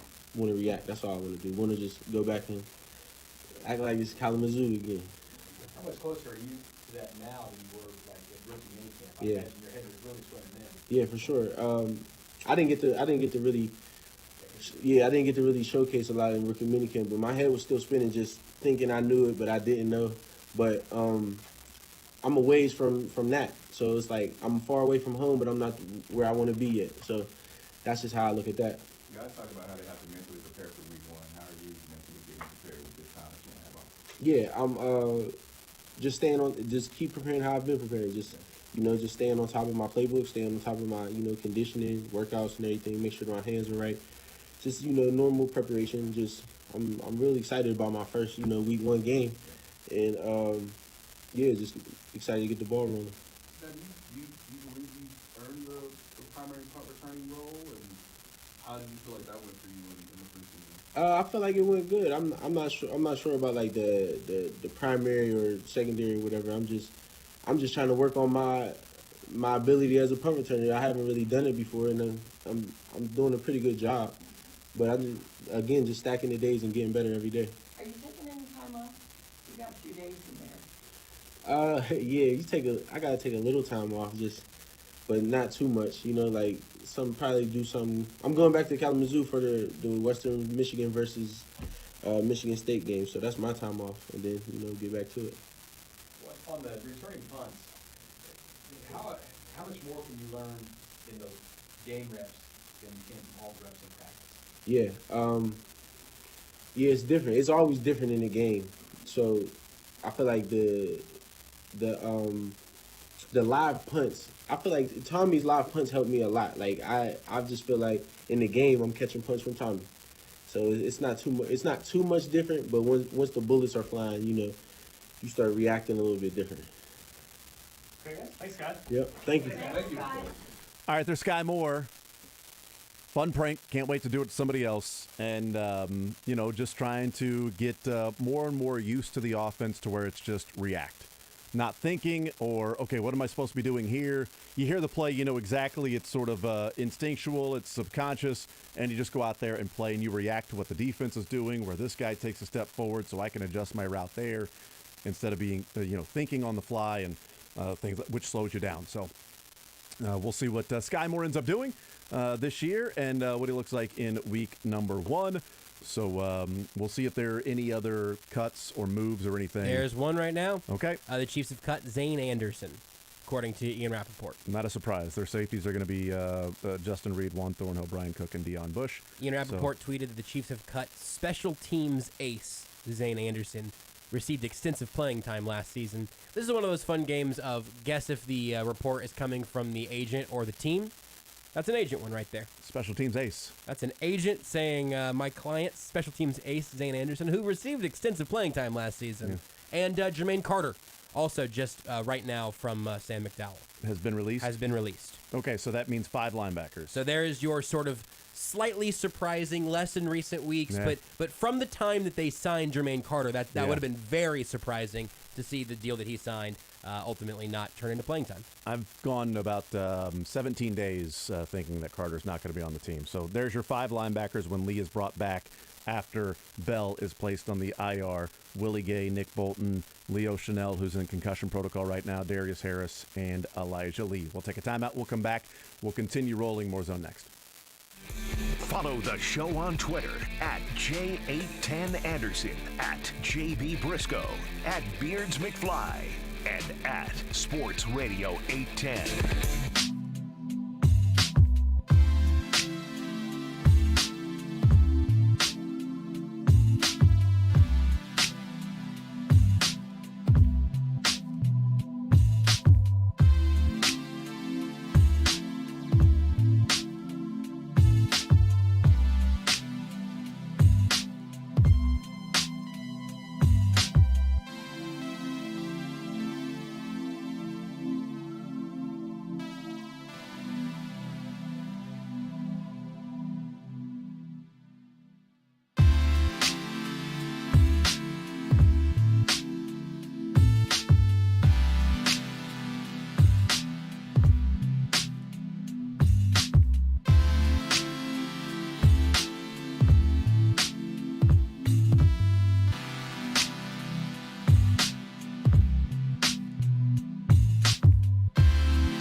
The Zone with Jason Anderson. I am incapable of not being annoying. I've tried it. That's true. Weekdays from 10 to 2 on Sports Radio 810 WHB.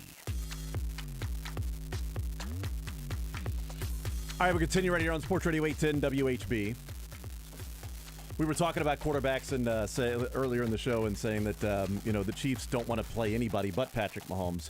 And this is a good text. It's a great point. It says that's actually a lie. The Chiefs would love to play somebody besides Patrick Mahomes in Week 18 when they have the 1 seed already locked up. That is absolutely true. The Chiefs would love every year to play a backup quarterback Week 18. So true. So true. Oh, Alex, well, I hit the breaking news. I didn't say the last name, so you don't know if it's real news or not. The Raiders have waived former first-round pick Alex Leatherwood per Adam Schefter. Thank you for letting me get through that smoothly, Jason. That's what you get for saying Alex. Elliot! Could have been Smith. No, it could have been like turning to football. If you were saying something like Alec Lewis, then that would have been different. Could have been Alec Lewis. Oh, I don't want to say who is being reported, but Alex Leatherwood. Something has happened with Alex Leatherwood. He's been released. There you go. He is out. Elijah Lee will be in. And was in the break there trying to do some math. He went 17th overall. Putting my 50 players with the information we have right now. 3 quarterbacks, 1 fullback, 4 running backs, 3 tight ends. I'm counting the 3 tight ends right now because they're going to make the move with Blake Bell, IR, and Elijah Lee brought back. 3 tight ends, 5 wide receivers. Offensive line is still question mark right now. 5 linebackers. And then they've got 3 defensive tackles and 4 defensive ends that I've got right now. That's 7. They've obviously got room for more. And I count 9 defensive backs that I feel like are on the squad with a question of do they keep the 6th cornerback to go to 10? So I think the odds of the 6th corner go up with only 5 receivers. Mm-hmm. Not that Chris Lamons and Dries Fountain have the same exact build or whatever, but thinking special teams, I bet Toby doesn't get 5 and 5 there. But if we're getting to 25 and 25, the positions I just gave you on the defense get to 21. With 3 defensive tackles, 4 defensive ends, 5 linebackers, 5 cornerbacks, and 4 safeties. Get you to 21. You need 4 more spots. I'm guessing there's going to be at least 1 more on the defensive line. They're not going to be with 7. I think Saunders probably is gonna still get to on the 9. right side of that. Right. I think they'll probably get to 9. Usually they're at 10.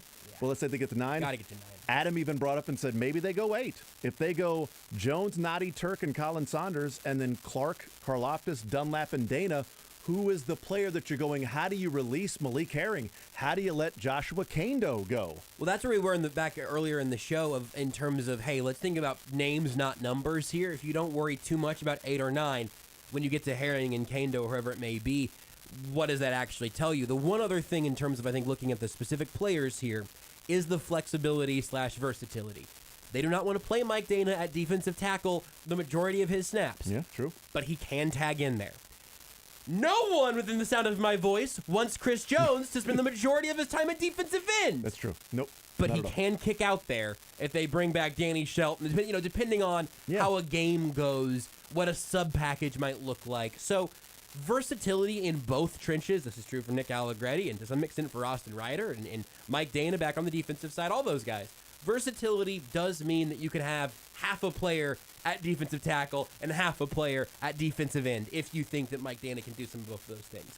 Different roles, different body types, not always a clean conversion, but something worth noting here. So if they have 3 tight ends, so it's 3 quarterbacks, 1 fullback, 4 running backs, that's going to give you 8. 3 tight ends gets to 11. 5 wide receivers get you to 16. 9 offensive linemen get you to 25. Sitting at 21 on defense right now. Maybe they go 10 offensive linemen, or maybe they go 6 receivers, and they only go 24 on defense. Typically 25 and 25, but when you talk about the versatility and things like that, is this a year that you can go 26, 24 on offense, keep a 6th receiver, keep 3 tight ends, 4 running backs, and still have enough for 3 quarterbacks and 9 offensive linemen? $7.9 million against the cap for Alex Leatherwood. Yeah. I'll tell you what, I don't care what anybody says. I feel like that Mayock and Gruden really worked out. They'll figure They nailed it. You know what? They got Max Crosby. Give him 1 more year. They got Hunter Renfrow. They what? Got both of them. They got those guys. You know who didn't draft those guys? Any other team in the league. That's just smart football.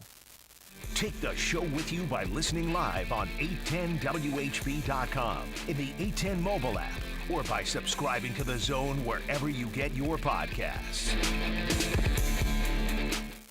Kansas, DraftKings Sportsbook is coming to the Sunflower State, and to celebrate, all new customers will receive $100 in free bets when you sign up using the code 810WHB. Plus, 1 lucky customer will receive a $100,000 free bet. That's right, DraftKings Sportsbook is giving you $100 in free bets just for signing up today. No deposit required. Download the DraftKings Sportsbook app now and sign up with code 810WHB to get $100 in free bets to use once mobile sports betting hits Kansas. Plus, 1 customer will win a $100,000 free bet. That's code 810WHB only at DraftKings Sportsbook. Gambling problem? Getting help is your best bet. Call 800-522-4700. 21 plus, physically present in Kansas. Eligibility restrictions apply. See terms at DraftKings.com/sportsbook. Subject to regulatory licensing requirements. 1 per customer. $100 issued as $425 free bets. No purchase necessary for sweepstakes. Void where prohibited. Ends first day DraftKings is allowed to operate in Kansas. See terms at dkng.co/ks. In these trying times, Kansas City Credit Union knows how important cash flow is in your household. With rates near all-time lows, now's the time to take action. Free up some cash by lowering your monthly car loan payment when you refinance your auto loan with Kansas City Credit Union. And as a bonus, Kansas City Credit Union will delay your payments for 90 days. Visit kansascitycreditunion.com/810sports for more information. Kansas City Credit Union, your path to financial freedom. Do you know the common signs of transmission trouble? Your engine revs before falling into gear. Shifting is rough, or you're leaking reddish-brown fluid. Knowing the signs could mean repair instead of replace. That's where we come in. We're certified transmission. The job done right at the right price. This Labor Day weekend, come see the world's top-ranked U.S. women's national team here in Kansas City as they take on the 11-time African champions, Nigeria, in an international friendly on September 3rd at Children's Mercy Park. With less than a year to go to the 2023 FIFA Women's World Cup, don't miss your chance to watch Becky Sauerbrunn, Alex Morgan, Sophia Smith, and Rose Lavelle live and in person as they represent the red, white, and blue against fellow World Cup qualifier Nigeria. Get your tickets now at ussoccer.com/tickets. Ready to change your life? Get a smile you'll love to the moon and back.